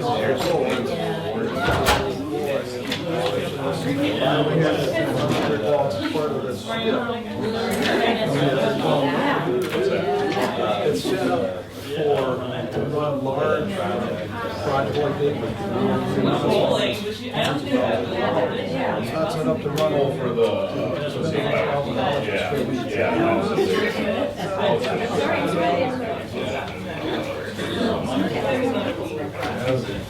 I'm so compassionate. You like that, Brady? Good morning. Good morning. How are you doing? Oh, you know, it feels like it's been a long time. I was on vacation. Yes. Oh, okay. Or no, and then there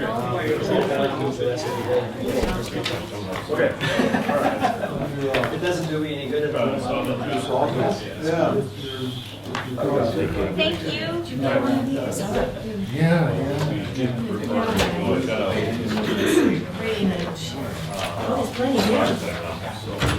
I do not know why this ring is like a phone, but that was my grandma. She's just so tough. Sorry, Grandma, no tradition this year. You don't get to sing me. When's your birthday? Oh, let's sing. We have to. All right. Happy birthday to you. Happy birthday to you. Happy birthday, dear Heidi. Happy birthday to you. Thanks, guys. Hi, ladies. Have another raspberry. I need a Is that why safe we treats had for all us the today.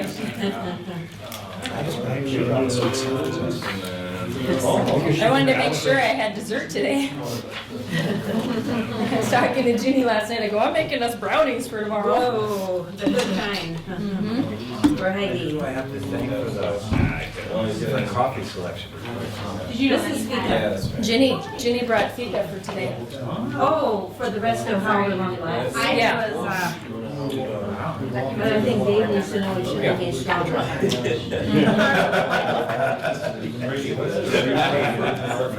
Ginny, I got bottles, you know, my Death Wish coffee. My friend found a bottle. She gave that to me this morning. They're like, don't drink this before your board meeting. Okay, so everybody's here. Most of you do not have food in your mouth, so. We will start with MnDOT. We want to thank MnDOT because Dave doesn't like to hang out with us all day, so the fact that you're making him stay here longer is just wonderful. Okay. Well, good morning. I'm John McDonald. I'm the district state aid engineer here for MnDOT. I'm here with Jared Valdez from the ARDC. We're here to give a little update as to what's been going on with MnDOT and to any concerns that the county board may have. So we passed out a lot of things over break. Why don't we get started with the Northeast Minnesota Area Transportation Partnership. It's 5 or 6 pages stapled together. I'll just go through this real briefly. If anybody has any questions on things, it's kind of should be a review for some of you. I guess it might be new information for some of you. So if you have questions as he's going, it's easier just to shout out to him and let him answer. Absolutely, absolutely. So, again, this is Northeast Minnesota Area Transportation Partnership. The second page just kind of gives some facts about District 1, where it's the almost a quarter of the area of the state of Minnesota is encompassed in District 1, so there's quite an area that we covered. A couple border crossings, 1,500 miles of roadway, and MnDOT, there's 4 transit systems that are run, so it's kind of an overview. The role of the ATP, I know Commissioner Storley sits on the ATP last week, but what we do is we recommend the 4-year investment list of projects for Northeast Minnesota. We review and comment on the statewide transportation improvement program, or the STIP. You'll hear that mentioned quite a bit. I apologize in advance. We do use a lot of acronyms in this business. And the STIP is one of them for the statewide transportation improvement program. And we investment guidelines prepared by MnDOT. We provide management guidance for program administration throughout the year. We develop and recommend area program policy. There's the sketch at the bottom shows some of the ATP memberships, from tribal governments to engineers to local elected officials to planning professionals all make up the ATP. The next page has a more detailed membership of the ATP.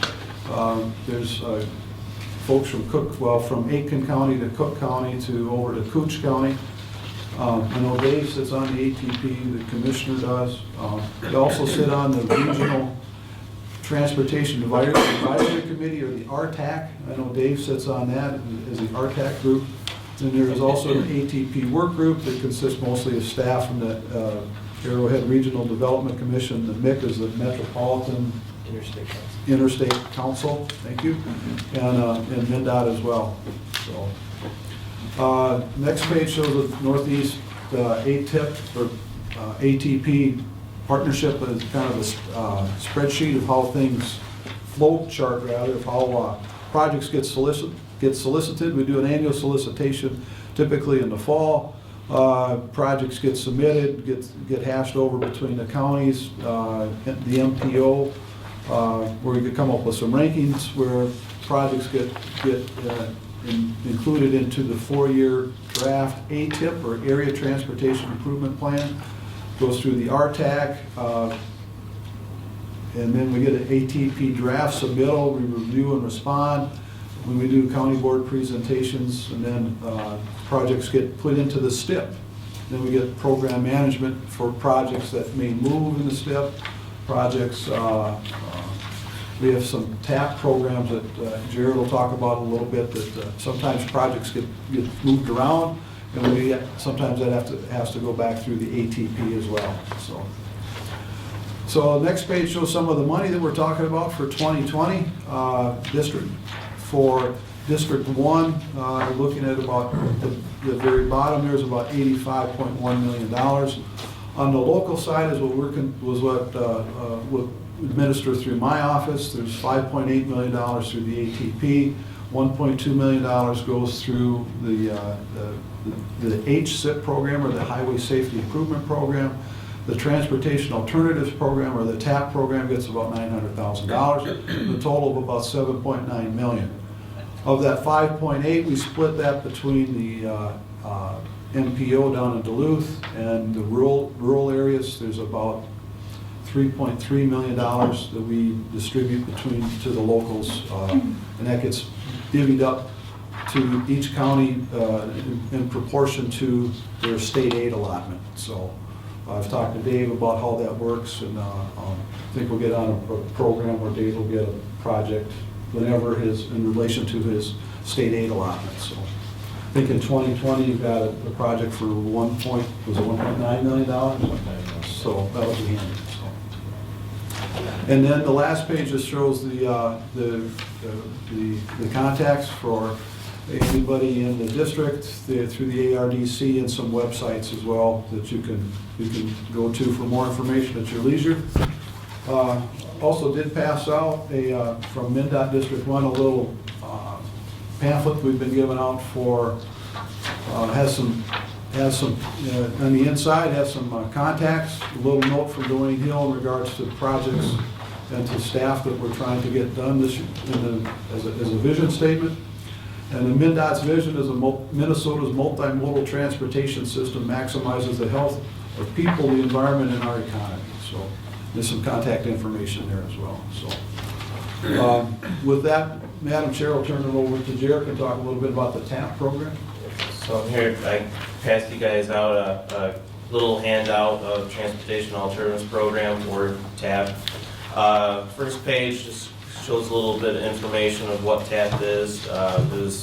Previously it was established under the previous Transportation Bill, MAP 21. Basically, it's a grant solicitation that gives communities opportunities to expand their travel choices through alternative modes.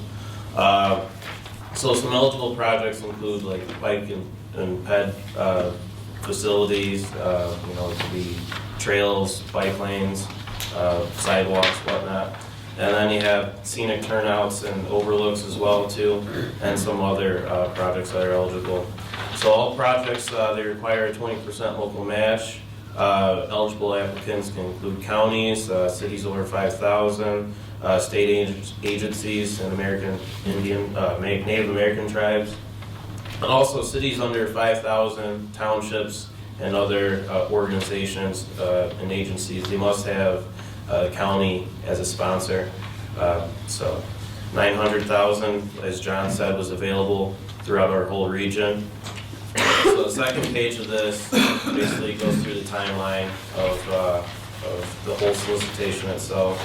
Some important stuff. We held a solicitation officially open at the beginning of October. We held a workshop, John and I, just to let everyone know that it's open, some of the requirements and eligibility rules with it. January 8th was the application deadline to turn in your full application.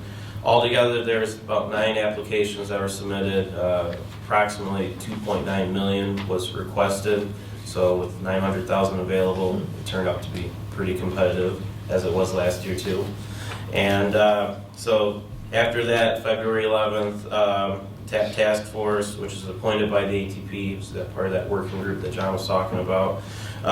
They recommended 3 projects, and if you see on the third page, you'll see a chart of those projects that were recommended. A project from the Regional Rail Authority, City of Duluth, and Grand Rapids, and both the Grand Rapids and the city of Duluth, they were return projects from last year that were not funded, so this time around, they were lucky enough to receive funds.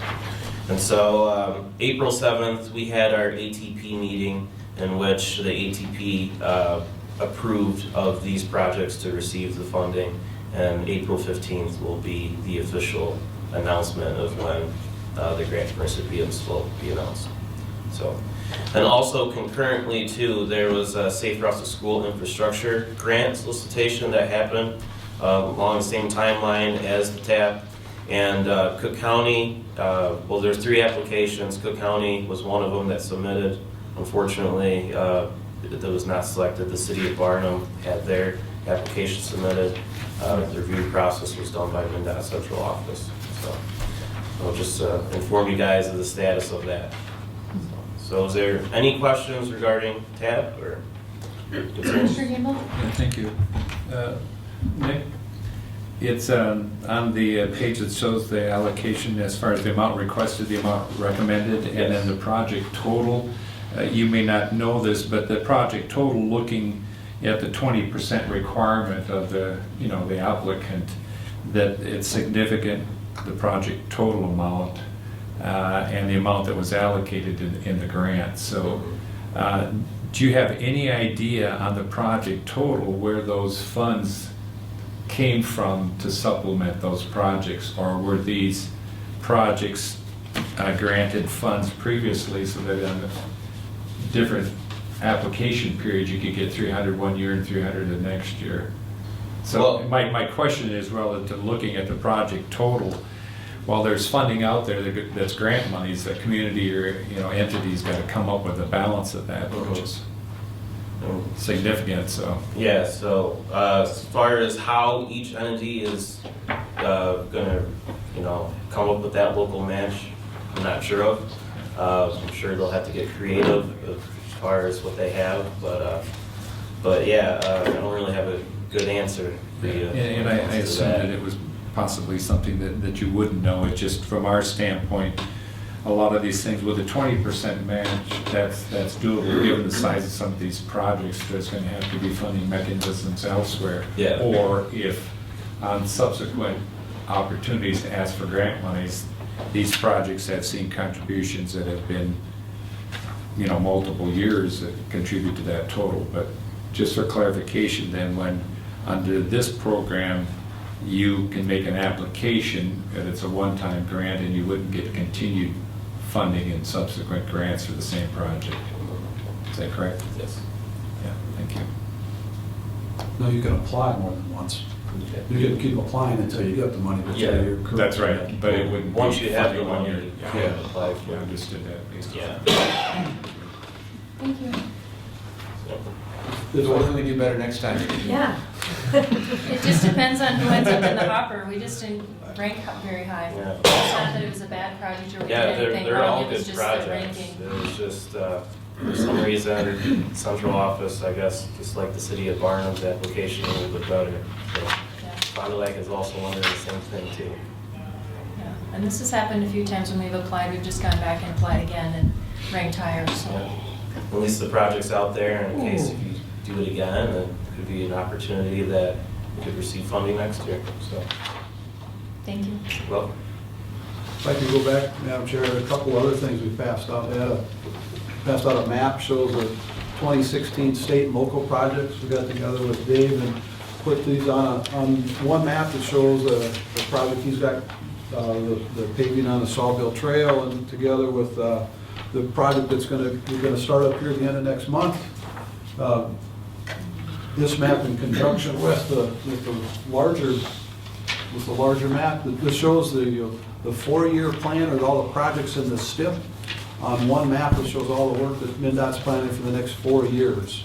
So this is kind of handy. The front page is a map, and the next 3 or 4 pages show the work that's going to be proposed, a little more detail. So in Cook County, there's a bridge to be replaced up over the Devil's Track Bridge, the Devil's Track River rather.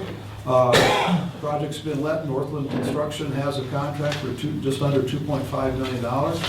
Project's supposed to start the 31st of May, and will be done the end of October. So it's going to be all summer long. There'll be, there won't be any detour. They'll do the bridge half at a time. So they'll try to, but they'll have a signal on both sides to control traffic. So there'll be, keep traffic through there as best they can. Be a 90-foot long, be a 90-foot long bridge. It's replacing 3 aging box culverts. Be done under traffic. And then there'll be a trail put on the west side of the bridge as well. So if the Gitchigami Trail gets up that way, so that'll be in there as well. So then there also is a projected project in 2019. I was told about be a mill and overlay on Trunk Highway 61 through Grand Rapids here, or not Grand Rapids, through Grand Marais. Sorry, Grand Rapids last. You're lucky we don't have tomatoes. So we'll look for more information on that in the weeks to come, I guess. Or I guess if you give Grand Rapids more money, we'll take their name. Okay, no, I'm sorry. So that's just kind of a heads up for you, just be on the lookout for that, more information on that will be coming, be forthcoming. There'll be some folks up here doing some utility work, there's supposed to be a survey done this summer, so there'll be some more information on that to come in the coming weeks, so. So I'll let the board know about that as well, so. Thank you. And then, just dovetailing in with John on that, that'll include the downtown improvements that the city got the TAP funds for 2 years ago, 3 years ago, something like that. Yep. Anyway, so that'll include all that, and then we've reworked our funding formulas on things, and just going to hit on the light. The signals will get redone, and so normally we would have a 50% cost on that because the county owns 2 legs of that of those 4 legs of the intersection. And so we're gonna start as a group with the STIP of funding those with federal dollars when it's a federal project. So that'll be funded that way too. So the other thing that's, if you note on the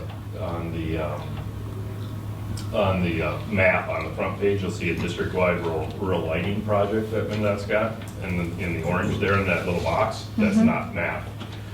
I've talked to Commissioner Gamble about this because these are 2 lights that have been in his district all the way back to when Fritz was commissioner.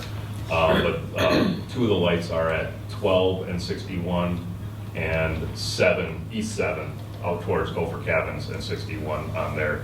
And then I believe, John, I don't know if you have the information on this, I've been meaning to call Jim on this, but I believe there's an additional light on the west end, and I think it might be Caribou on that, but I'm not sure which. There's like 2 intersections that didn't get lighted the last time they lit, and I can't remember. I think Caribou is the intersection. I think it might be Caribou that's getting that. Especially after recent events at that intersection and So, came yeah. up again.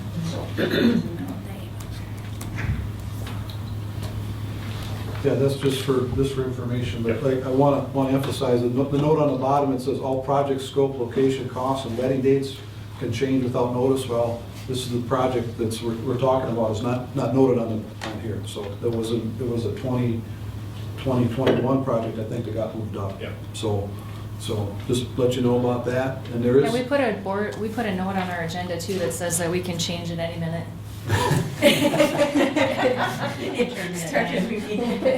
We understand. Yeah, sure. And there is, I would encourage the board to look at some of the 10-year plan that MnDOT has. There is some work scheduled to be done on 61 farther north of here, up by the Grand Portage Reservation. It's in 2021, so it's just beyond this. But there's a bituminous reclamation project up there that I talked to Dwayne Hill this morning, and he's talking about, geez, maybe we can move that ahead if we can, so. Woohoo! Yeah, so we're seeing. Do you need us to send a resolution or anything? Oh, I think you were pretty well aware of what the board's issues were. Board's intention. That would be tame. They were up at Grand Portage a few weeks ago, made that point, and there was a strong request from the tribal council to speed that up as quick as you can. And also just to comment on the surface work that you had done, and you committed to trying to get that done early last year, and you did do that last fall. and that was greatly appreciated by tribal members and everybody who travels that section of road. So anything you can do is appreciated. Yeah, we'll try to talk to Dwayne this morning, and he said, yeah, we'll try to move that up. We're seeing some awfully good bituminous prices, so maybe we can stretch the dollars a little farther, and hopefully that'll continue, so. And the board did have, I can't remember if it was this board or the board before, had Highway Department send a letter to MnDOT regarding that section. Anyway, that's all we have for the board today. I want to thank you for the opportunity to come up here today, and I want to it's thank always you, good to have and a good interaction back and forth, so. yeah, we very much appreciate your presence in our community, and I just talked to you before this about how Dwayne is often present here and helps us out, and we do know that things that we do at this meeting make it to your area and you hear about our behavior. Want to reiterate that we appreciate Mr. Betts. We sometimes butt heads with him, but that's because he's one of the best engineers and he takes his job very seriously. So you did a transportation plan for us in 2010. Some suggestions of where we could have improvements. And Dave, you get funding off of that. That was it 2010, the big book that suggests things such as Chevron signs on there? All of the safety plan. Oh, safety plan, Yes. sure, okay. Yeah. And Dave takes those recommendations very seriously, and so do we. How much trouble do we get in when we go against your recommendations? The plan, you want to do something outside of the safety plan? Or not do the safety plan, or do less of the safety plan, or leave things the way they are because we like them the way they are? Well, yeah, it's a statewide criteria that's used on that, so if you want to do something outside of the ordinary, That's what we are here. We're outside of the ordinary. We're north of ordinary. Way north of it. You know, we just don't want to put Dave in a bad relationship with you or this board.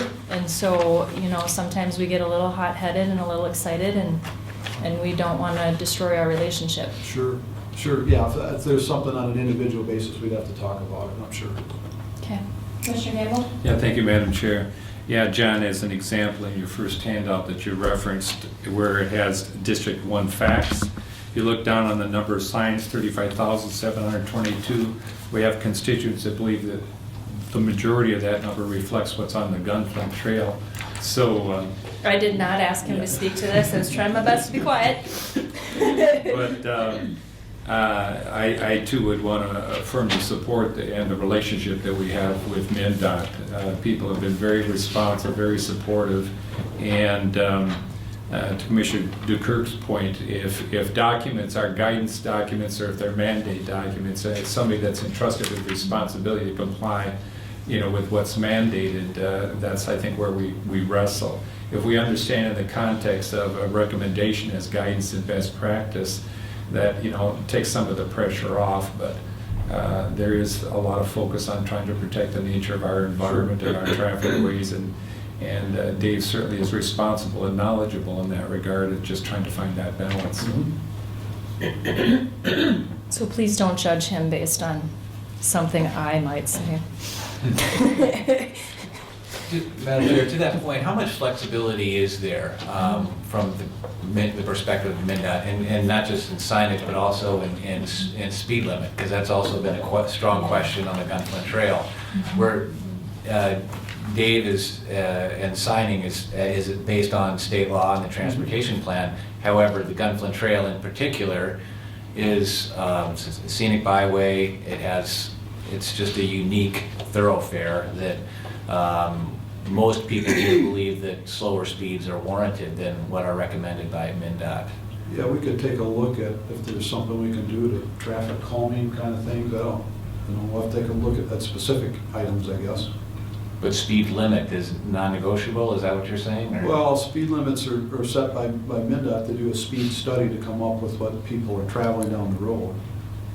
And we don't want to put the speed at what people are traveling on the road. We want them to slow down. And that's a common theme throughout the state. A lot of people will travel what they think is a safe speed.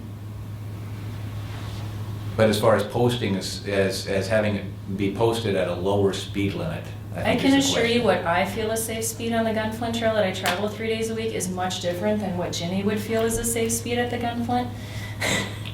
You know, if there's a way, I know that visually you can change how you construct the road and how you do improvements to the road, but because it's a scenic byway, we really are strapped at how we make those changes. And so we're just trying to figure out the happy medium where we don't get ourselves in trouble and risk losing funding or destroying our relationship with you or with our engineer. But we feel very strongly that the Gunflint Trail is to be treated differently than any other road in the state. Okay, yeah, and there are certain standards and minimums that need to be met because it is a county state aid highway. I guess I'm not sure if there's anything we can look into, you know, scenic byways or if there's any other thing we can do. We could sure look into that. I can report back to Dave on it. And I know you've looked into it because you've answered emails and Yeah. worked through Brian with me on this, and I know you've tried to look at it, but I mean, even if we can just leave it at 50 would be greatly appreciated. Yeah, I'll look into that and report back to Dave on that. Without putting up more signs to keep it at 50. Commissioner Gamble? Yeah, just for clarification, John, when you say that you do, you know, a traffic study, which I'm assuming in monitoring when it comes to speed limits, monitors the speed of the traffic in an area. So you have some guideline based upon the nature of the thoroughfare. Correct. But then you also are doing a study that sort of informs that. So would it be correct to assume from that statement that if you find that people are traveling at 65 in a study, that you would set that rate on the higher end than if, for something that's prescribed to be a 55? And if people were traveling at 45, based upon your study, you would reduce that? Or is that not what you were It's one implying? component of the whole study. That's right, but. Yeah, that'd be correct. That'd be one item we'd take a look at. Right, but it is something that influences, in other words, if there's called into the question the posted speed, you would do a study and then you would say what we're finding. If we're saying lower the speed limit and the study shows that most people are traveling at a higher speed, you'd be less reluctant to want to lower it. And that's why we don't want a speed study. We would just like to have the authority to. We would make the assumption. Yeah, maybe you might find out. As something you don't wanna know, non-engineers, yeah. as non-engineers and laymen, we just want to. Yeah, so there's some issues there. I go back and talk to the district traffic engineer on this. I'm sure there are other examples in the state, scenic roads that have special circumstances, I would guess. Look it up. Nope, no Maybe. special circumstances. You can't do it. Otherwise, Maybe the only one. if we can't change the speed limit, then we might just introduce rumble strips, which would have the same effect. All right, forget it. You are getting it. That was a joke. That was a joke. Have a brownie. Or maybe Don't we write could that just down, have Brian. bike races. He's That'll kidding. slow down. I can sure look into that a little more, talk to the district traffic engineer, report back to Dave on that. Thank you very much. Thanks a lot. Thanks for making the trip. Sorry to be a pain in the butt. No, but- that's quite all right. Mission to you. Before you leave, could I have an extra copy? I smiled when I said it. Thank you. Thank you. Okay, on to employee concerns, commissioner concerns. Any commissioner reports or meetings to note or meeting updates? Madam Chair, we need to go back and finish item 6. Yes. Oh, yeah. Oh, that's right. It wasn't done. Well, that falls under concerns and everything else. You can start. That's fine, we can sit there. We have had an ongoing request for tower space, and a small group of us met to review this request. Rowan has been spending a lot of time researching and trying to figure out how we're going to comply with and meet with this request, and I'm not entirely sure where everybody's at on this. So basically, we've got a request from somebody who holds a license to broadcast radio, and their 3-year license is expiring in August. And so if they don't get their broadcast going by August, then they lose their license. Their end goal is an 800-foot tower up in the Grand Portage area of the county so that they can broadcast commercial radio to the Thunder Bay market. What they're looking for us to do at this point is to find space, temporary space, on one of our existing towers so that they can begin broadcasting while they negotiate with Grand Portage to build that 800-foot tower. So there's a whole lot of ifs in this, and they've had Rowan checking on this tower and that tower and this tower and this tower, and Rowan's a technician. He has a lot of work that he has to do. So we met in committee last week, and we talked about the need to study this request and this type of request and know how to actually answer it. So I sent based on our conversation with that group, I sent a note to the requester saying that there were several elements of his request that required additional study.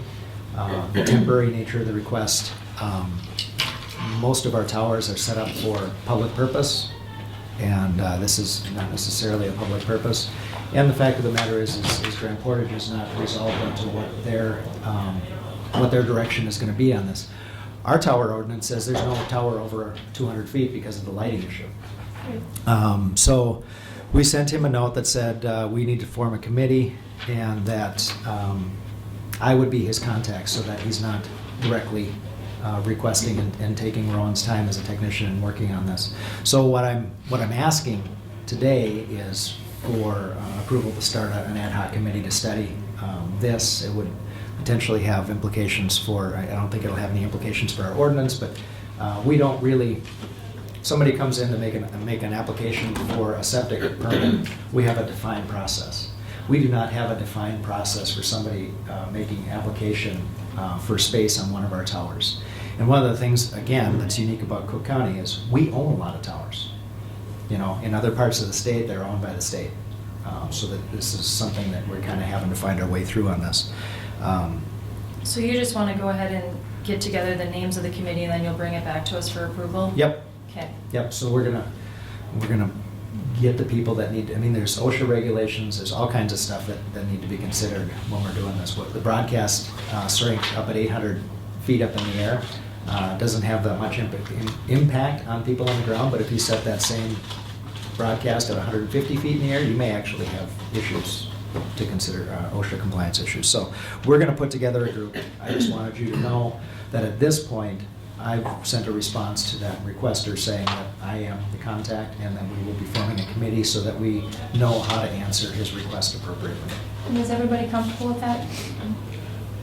Commissioner Moe? Madam Chair, just a quick point, and yeah, of course, I'm very comfortable with it. So this committee met, and there were so many unanswered questions that we had for the application request that we needed to get the group together to create a defined process. And I also wanted to state clearly that I don't, and I would guess that the board doesn't either, have an opinion on the tower, the proposed 800-foot tower at Grand Portage. That would be on tribal land, and that would be under their jurisdiction. However, the other request is under our jurisdiction, and so we need to make an informed decision. So I'll give you that. Okay, Jeff, do you have anything else? Yeah, real quickly, we had. Just kidding. There's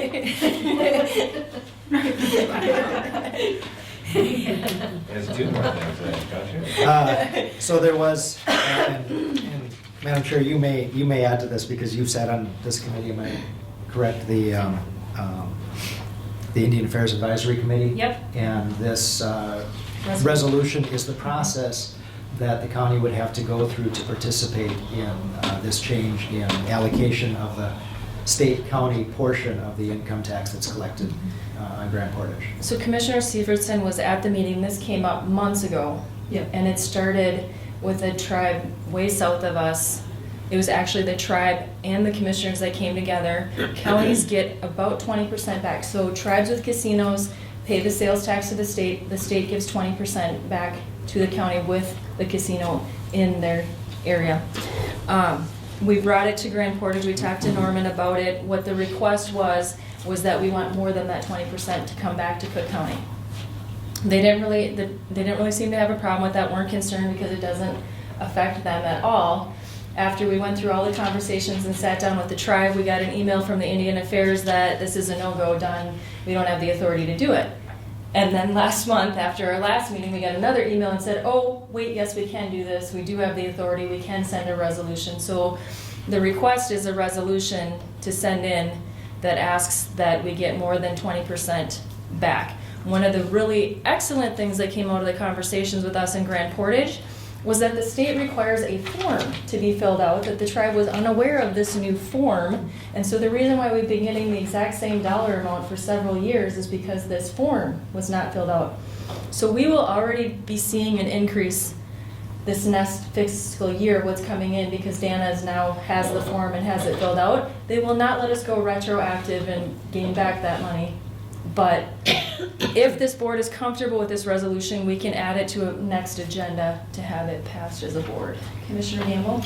Yeah, just for clarification, you've been referencing that we've been receiving 20%? I believe, is it only 10? Yeah, it's 10 and 5. So in other words, with what this is stating to us, we would be adding in an additional 10. Yeah, that's Yeah. it, sorry. Thanks, Gary. Which, and then the breakout that we see here, and this, if this is just simply a matter of paperwork to allow that, and it doesn't have the paid into amount from the tribe, it's just the distribution that changes based upon completing this. So Yep. certainly we would support that.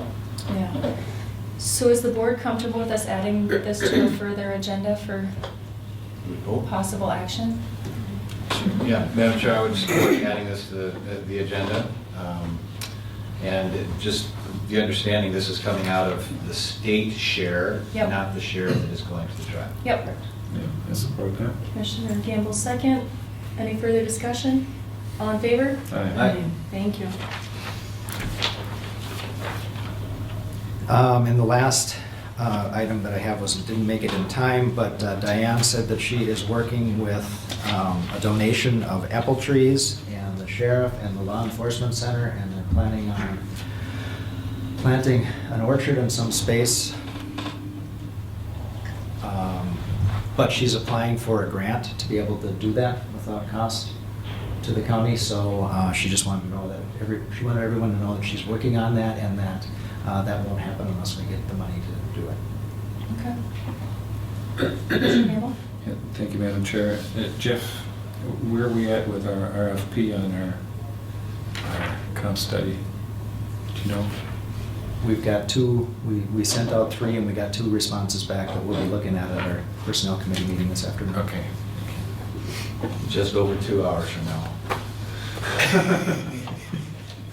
Okay, is that it, Mr. Cadwell? Thank you. Commissioner reports, meeting updates?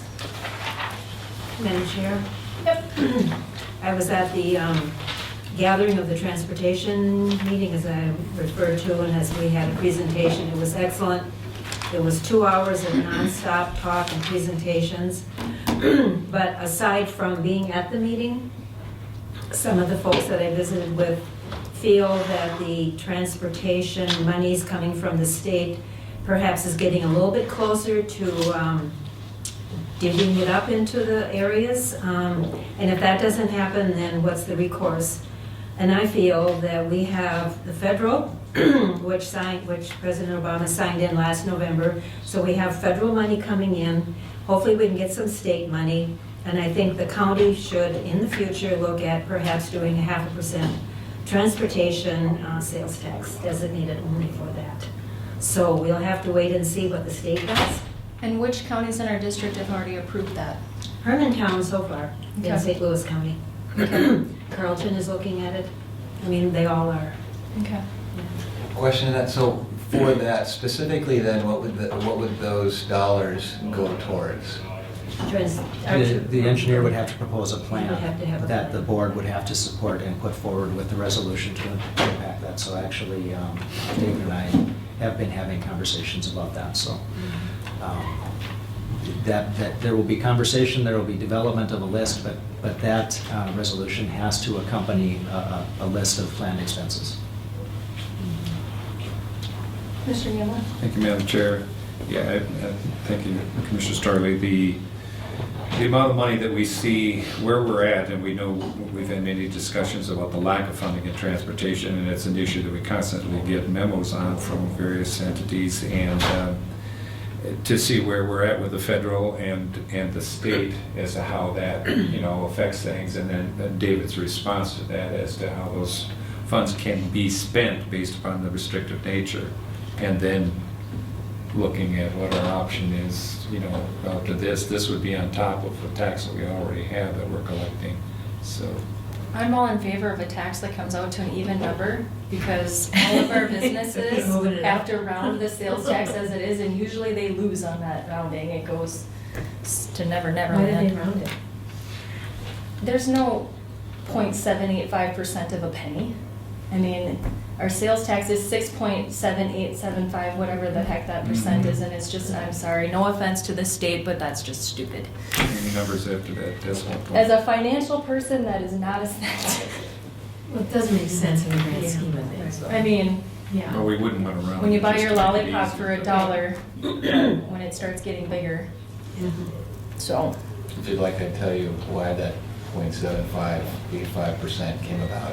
I don't care. But you were probably there when that happened, weren't you? I was there. Okay, enlighten us. So we were negotiating the legacy amendment, and the conversation came down to what percent was actually going to be dedicated to parks and trails and what percent was going to be dedicated to history and cultural heritage. And as opposed to coming up with a flat number, we didn't want to get to 20%. So we backed it down just below 20%, so as to try to appeal to as many voters as possible. Marketing. It should be and- 6.799. And so we got 56% of Minnesota voters, something like that, which is pretty remarkable to increase your sales tax to protect our natural heritage. So it says something. Excellent, thank you. Any other meeting notes, meeting updates? I will be available for WTIP tomorrow morning, since I have not killed my voice today. Next, back in January when we had our meeting and talked about moving ahead and structure and how we conduct business and everything, we talked about a bylaw committee, and we haven't been able to get together as a group. And so it's been kind of hanging out there, and so I would like us to give Jeff the authority to go ahead and put together a list of names to start that bylaw committee. I would make the comment that at that point in time, Frank had indicated an interest in participating in that, and that was the name that I had from that conversation. I don't know if that's still true. How's the group feel? Members be okay if I said on that? I would assume there'd be a second. Well, he'll have to bring the list to us and we'll approve it at that point, but It would need to be myself, probably Brady, and probably Attorney Hicken, just to make sure that we're doing that. But I would think that we would want to have a second commissioner. Definitely be interested in being on that, but. okay. Anyone else interested in being on it? Essentially, the question is, how do we govern ourselves as a Right. county board? How do things get on our agenda? Yep. That type of thing, those questions. Okay, so let's go, yeah. Process. Our process, yeah. When you call it bylaws, it sounds so not interested. But when So you call now it are you that, it sounds interested? really interesting. Now do you want to be on it? No, you still don't have time. Okay, so it looks like the two people that really want to do this and don't have a time barrier would be Frank and Gary. Ecstatically interested. I see that. And then we have resolutions you wanted to talk about before E, or is that you feel covered under our bylaw discussion? Yeah, so just to be clear at this point, to understand how we decide what is on our action agenda, most issues that we have as a county board aren't that controversial. And so they find their way on our agenda, which mostly based on time and need. Some things that are brought before us are more controversial, and the board has asked that if I bring things that are challenging for them to the Not just you, everybody. if we bring things that are challenging to the board, that we all have time to see them, think about them. And I don't think that it's items that are challenging, because we don't know until they get on the agenda if they're challenging, but just in general. Yeah, well, okay, so, and then, in this case, I'm asking for a resolution on mining in northern Minnesota, and I'm gonna ask this to be on the action agenda for the county board. And I think that based on our past practice, that and in the bylaws committee, this is how I would advocate that this be done, that a motion be made and maybe seconded if there's a second, and then it be voted on by the county board as to whether it is on the action agenda or not.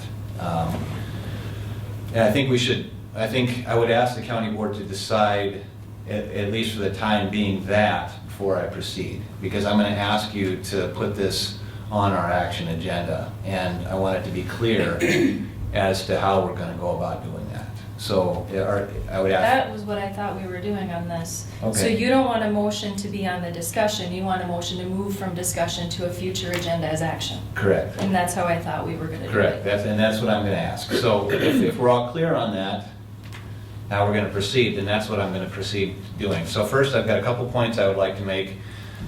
First, we had several people comment on this resolution and public comment, which I was grateful for them to come. I know this is a challenging issue, so I want to state why I'm bringing this before you.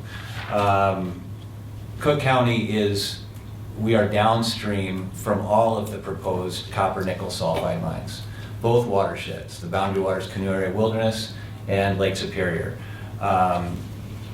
These water bodies are our economy and our way of life. They're primarily why most of us live here and how we derive our economies, either directly or indirectly.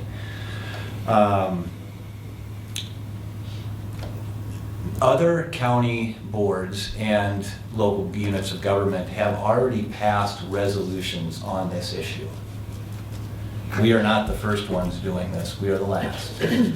And many of those elected officials have said and have told the governor that all elected northern Minnesota county officials feel the same way they do, which is in fact not the case, obviously. So I feel like our hands have been forced. I think there's also an issue here, and it was expressed by members of the chamber who spoke before us, that maybe veiled threats or comments about somehow our IRRB grants or our taconite relief funds would be put at risk.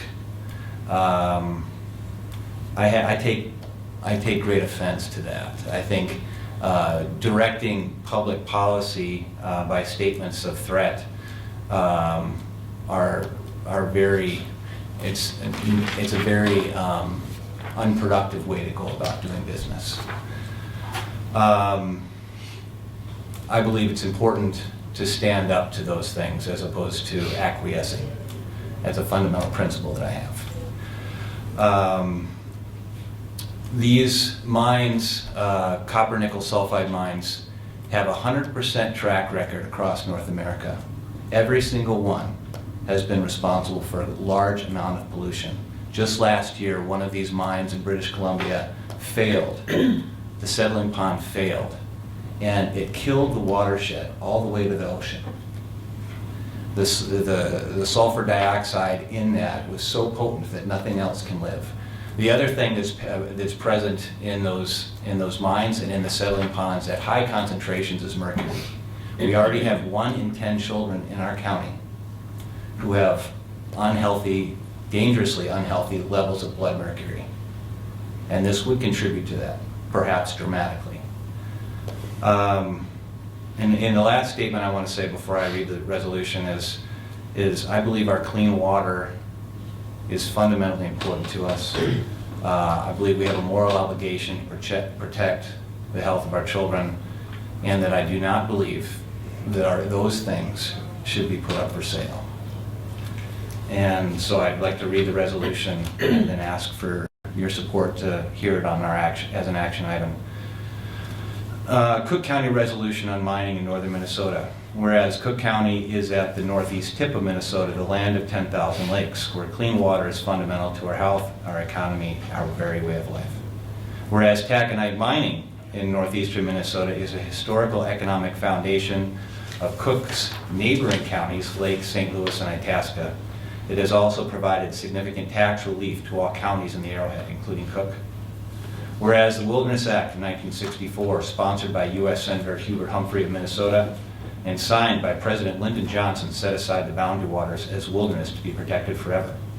Whereas Voyageur National Park was created by an act of Congress in 1975 to permanently protect the area's historic, cultural, and natural significance. Whereas the Boundary Waters Canoe Area Wilderness, Voyageurs National Park, and Lake Superior are immensely popular.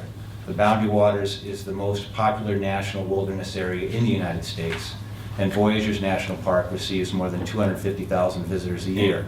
Lake Superior is the largest freshwater lake in the world and draws people from all over the world. Whereas the Boundary Waters, the adjacent Quetico Provincial Park in Ontario, Canada, and Voyageurs together form the greatest protected lakeland canoe country in the world. And together with Lake Superior, these natural features contribute positively to Minnesota's reputation as a desirable place to live, work, and visit. Whereas the Boundary Waters, Voyageurs, and Lake Superior are important contributors to the local, regional, and statewide economies, including the economy of Cook County, based on sustainable industries. Minnesota's outdoor recreation economy alone generates 118,000 jobs, 11.6 billion in consumer spending, and 815 million in local and state tax revenue. Whereas state and federal no mining areas in Superior National Forest protect northern sections of the Boundary Waters from sulfide ore mining pollution, but southern portions of the Boundary Waters are unprotected and vulnerable to sulfide ore copper mining pollution. Whereas the U.S. Department of Interior and the U.S. Forest Service have the responsibility and authority to manage our national forests, national parks, and national wilderness areas so that they remain intact and healthy ecosystems for enjoyment now and for generations to come. Whereas the EPA calls metal mining, which includes sulfide ore copper mining, the most toxic industry in America, and a peer-reviewed and published hydrology study documents that pollution from a proposed sulfide ore copper mine called Twin Metals, located near the Boundary Waters, would flow directly into the Boundary Waters. Therefore, be it resolved that in order to continue to protect the Boundary Waters Canoe Area and Voyageurs National Park, two of America's great natural treasures, from being permanently contaminated by proposed sulfide ore copper mining in the Superior National Forest, we stand with Governor Dayton in his opposition to sulfide ore mining in close proximity to the Boundary Waters Wilderness. Therefore, be it resolved that we urge Governor Dayton to extend this commitment to include Lake Superior, which supports and sustains Cook County's economy and way of life, when considering permits for the proposed polymet and future sulfide ore mining in the Lake Superior watershed. Furthermore, be it resolved that we support permanent protection of the Boundary Waters Wilderness and Voyageurs National Park from sulfide ore mining by withdrawing all federal lands in their watershed from the federal mineral leasing laws.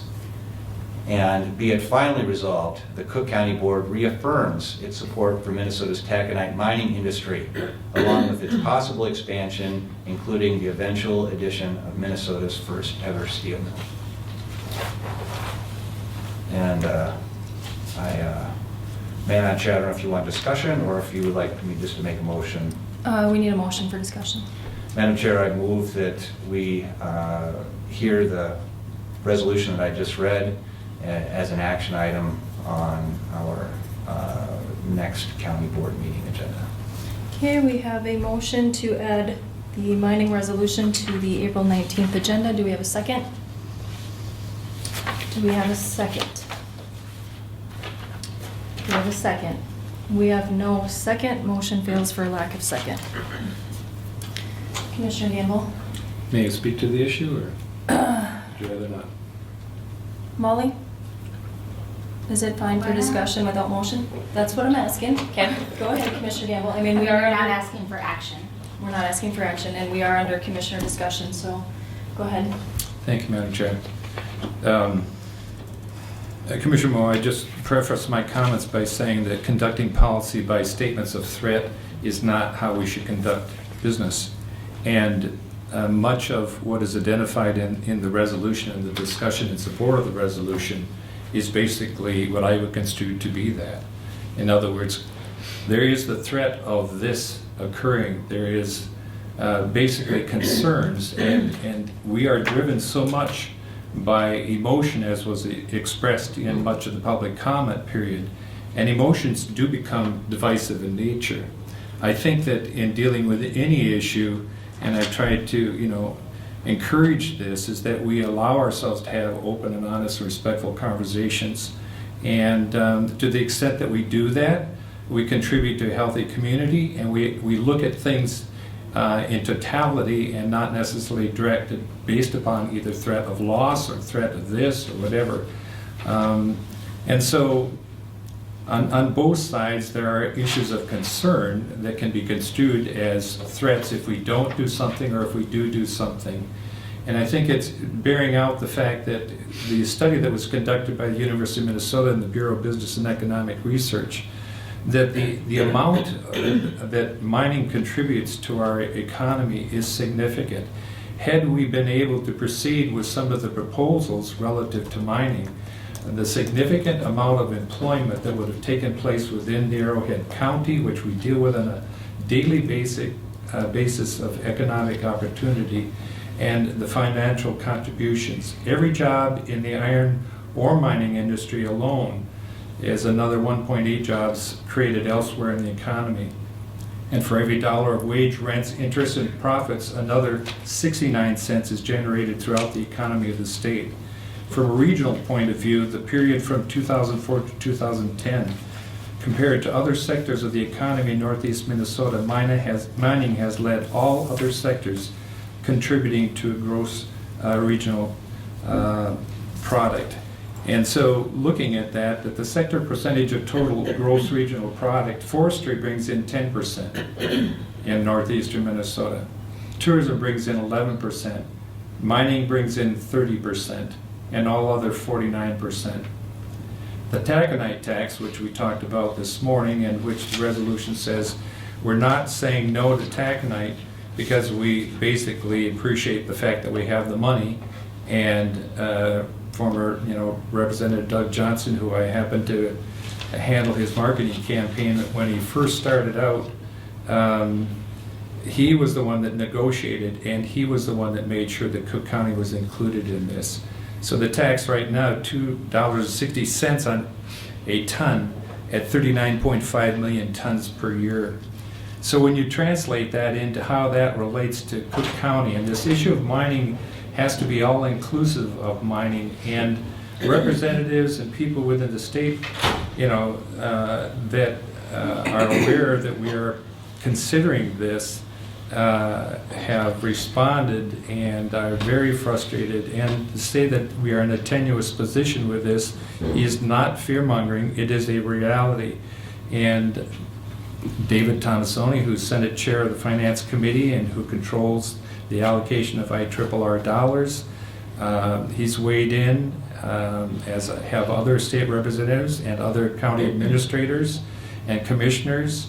And Lutzen, if we look at the money that they get, this has been 39 years that Cook County has benefited. A Cook County that has no mines, no plants, no mineral exploration, and receive $528,000 in taconite revenues.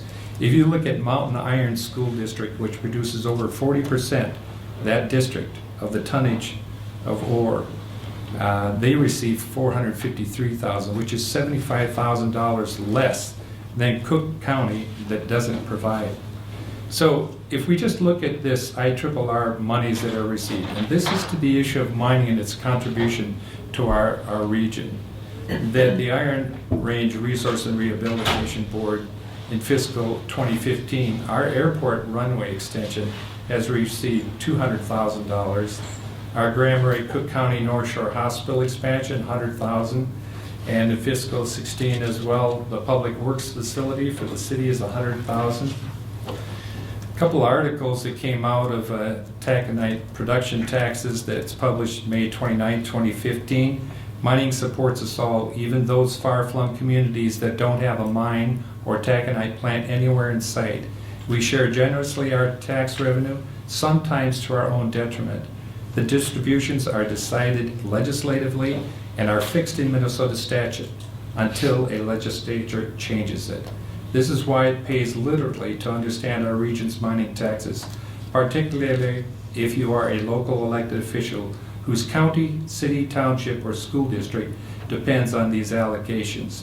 An article in the Grand Rapids, Minnesota Herald Review, taconite tax allocations under audit. This is May 8, 2014. There were about 100 different topics that were subject to audit by the state, and amongst those was mineral mining taxes, a staple of the Iron Range economy. And in that, looking at that, there was much pushback as to why the state would be auditing what happens with those taxes. And that was expressed by Senator Tom Bach, why we don't look at the revenues generated elsewhere. But anyway, about the $128.3 million that was collected in 2012 from mineral taxation, with about 80% of that total going to cities, counties, school districts, and the Iron Range resources. Due to the fiscal stake at issue, Iron Range lawmakers bristled about the prospect of an audit that could potentially change the way taxes, particularly the taconite production tax, which is collected in lieu of property taxes, are collected and distributed. Lawmakers commented on the regional focus of taconite production tax distribution, including a long-standing point of contention about sharing the revenues across the taconite relief area regardless of a mine's location or the amount of ore produced. That means active mining areas of Virginia, Eveleth, and Mountain Iron share their taconite production taxes with less active areas like Cook County. The audit committee could ultimately make recommendations to change the mineral taxation system, but whether or not the legislation agrees with our recommendations remains to be seen. There is certainly a potential for change. Lastly, St. Louis County wants its nickel back. St. Louis County Commissioners voted Tuesday to ask the 5 cent per ton taconite tax back that the state lawmakers took away in 2014. It amounted to a loss for them for $1.68 million a year. That amounts to $17 million over 10 years. The money was part of the county's share of taconite production taxes paid by mining companies instead of property taxes. But lawmakers last year redistributed 5 cents per ton from each county in the region and gave it to some Iron Range school districts for 10 years to help pay bonds for new construction projects that resulted from school consolidations. The change in how taconite taxes are doled out was included in the larger 2014 omnibus tax bill with no hearing or public input on the taconite tax elements, supporters of the county resolution noted. The redistribution of taconite tax was a direct hit to St. Louis County property owners who have to pay more to make up the lost mining company money. This hurt. It had effect on us, and we had to charge our taxpayers more. St. Louis County's $1.6 million, $8 million hit, Itasca lost $171,000, and our neighbors to the west, Lake County, lost $121,000 in that regard. We've had presentations come before us on the Minnesota School Trust lands. The Minnesota Department of Revenue Management of School Trust Resources generated a net deposit. Gary? Yeah. Sorry to interrupt you. You got tons of pages Yeah. there. And This is the last comment I'll make, which is simply to say, of the school trust lands, 83% of the revenues that are deposited fiscal year 14 came from mineral management, and there's certainly other ones. That has dropped to 24,000 in fiscal year 15 because of loss of mining, and we've seen displaced workers. School trust lands, as of September 30th, 2015, $1.1 billion, 90% has come from mining. So, this is an important topic, and not doing the resolution does not mean the discussion is done. Representative Eklund and Senator Bach will be here when legislation closes. They will be here in May rather than October. And this is a topic that they would like to sit down and talk with us So I would ask that everyone be prepared for that discussion. I know we have feelings on both sides of it, and we strongly want to protect our waters here. So the conversation is not over. Not passing the resolution does not put an end to it. This will be continued. Commissioner Moe, quickly. Thank you, Madam Chair. By not having a commissioner second this resolution, however, the resolution is defeated. Yes. Placing it on the agenda for action next week was not supported. And maybe we bring it up after we talk to our legislators. If another commissioner would like to bring this up at another date? That's fine.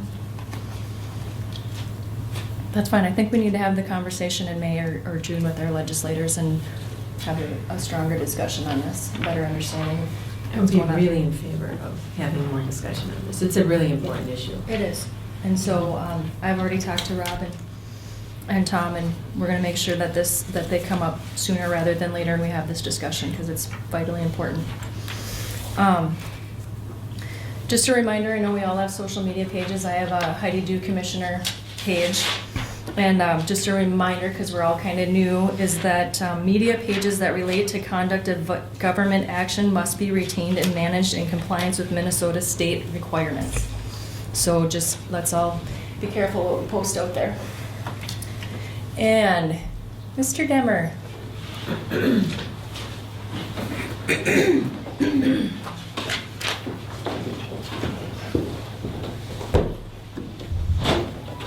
Good morning. Good morning. Thank you, Madam Chair. You want to tell us who you have with you?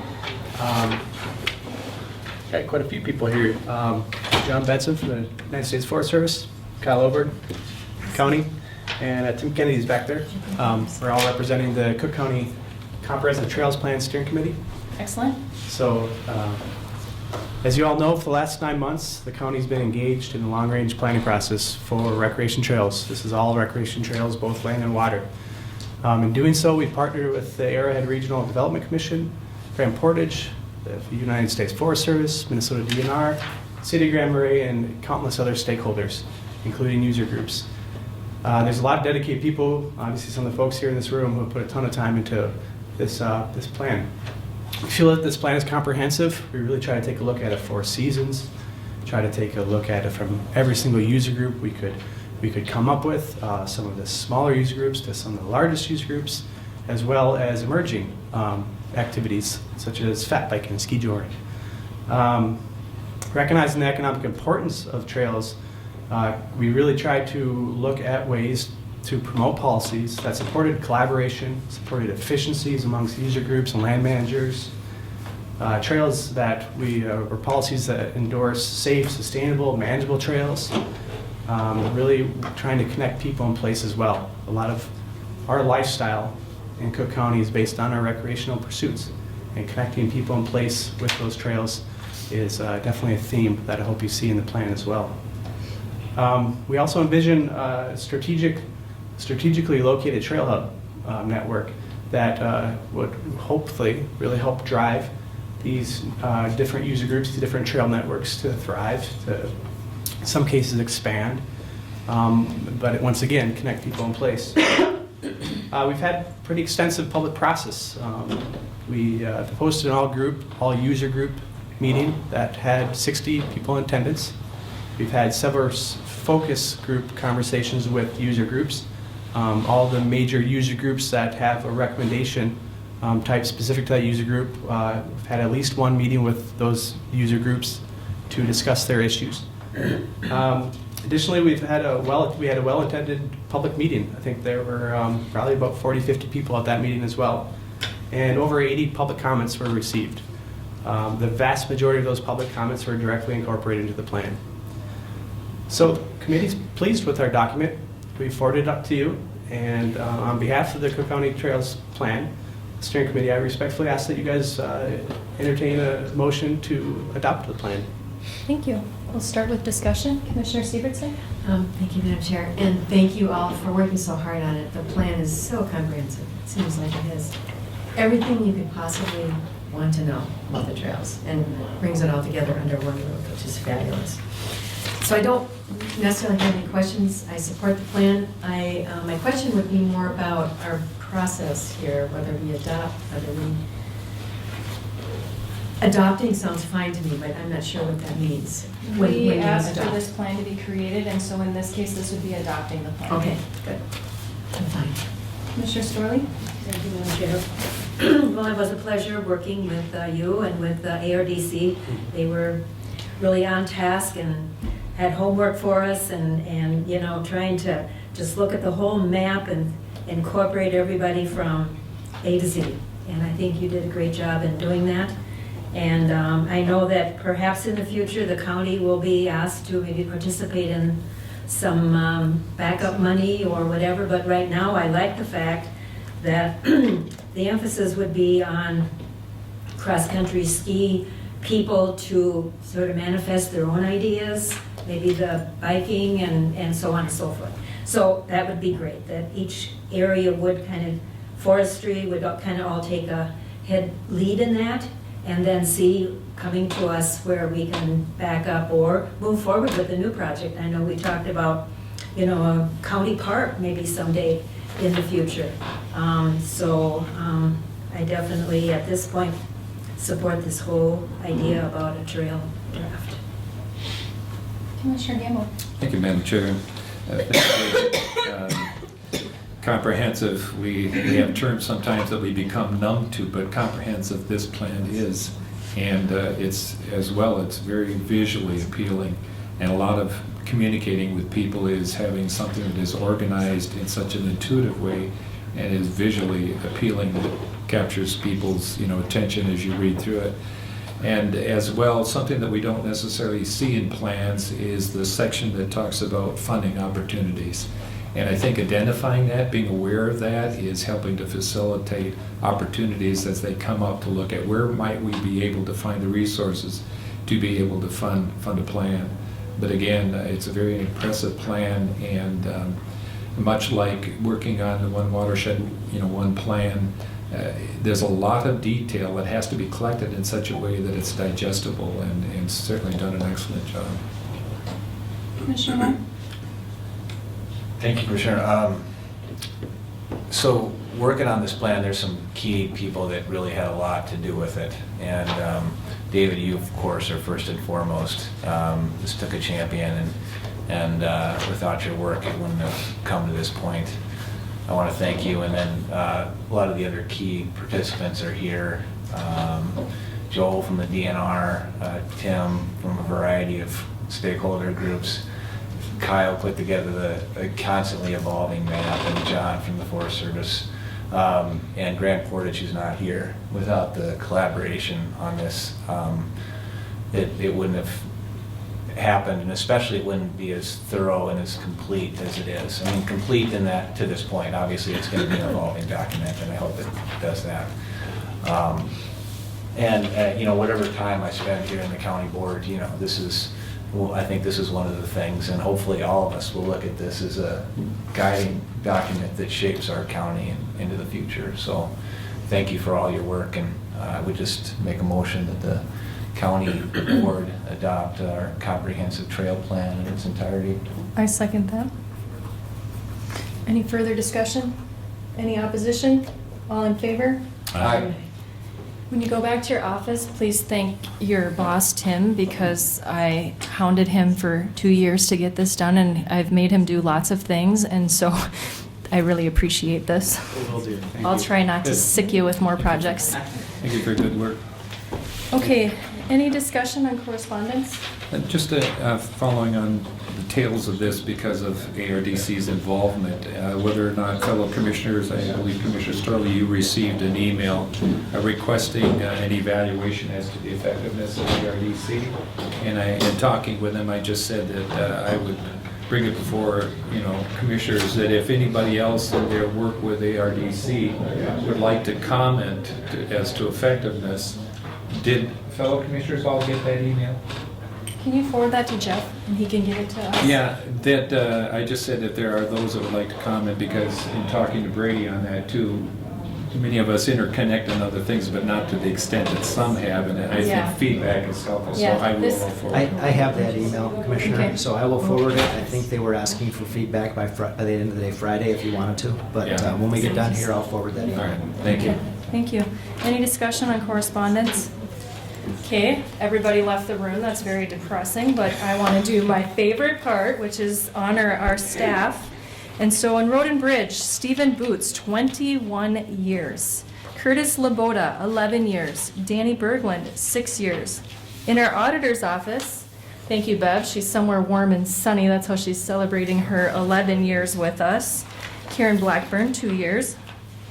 Law Enforcement, Joseph Zoller, 12 years. Public Health, Lynn Wright, 2 years. Our MIS department, Kirk Oberg, 9 years. And the winner of today's anniversary is Miss Dusty in our recorder's office with more than 3 decades is all I'm gonna say. So thank you very, very much to our staff. Thank you to our Board of Commissioners. With that, can I get a motion to? So moved. Motion to adjourn, Commissioner Gambo, thank you. We are adjourned.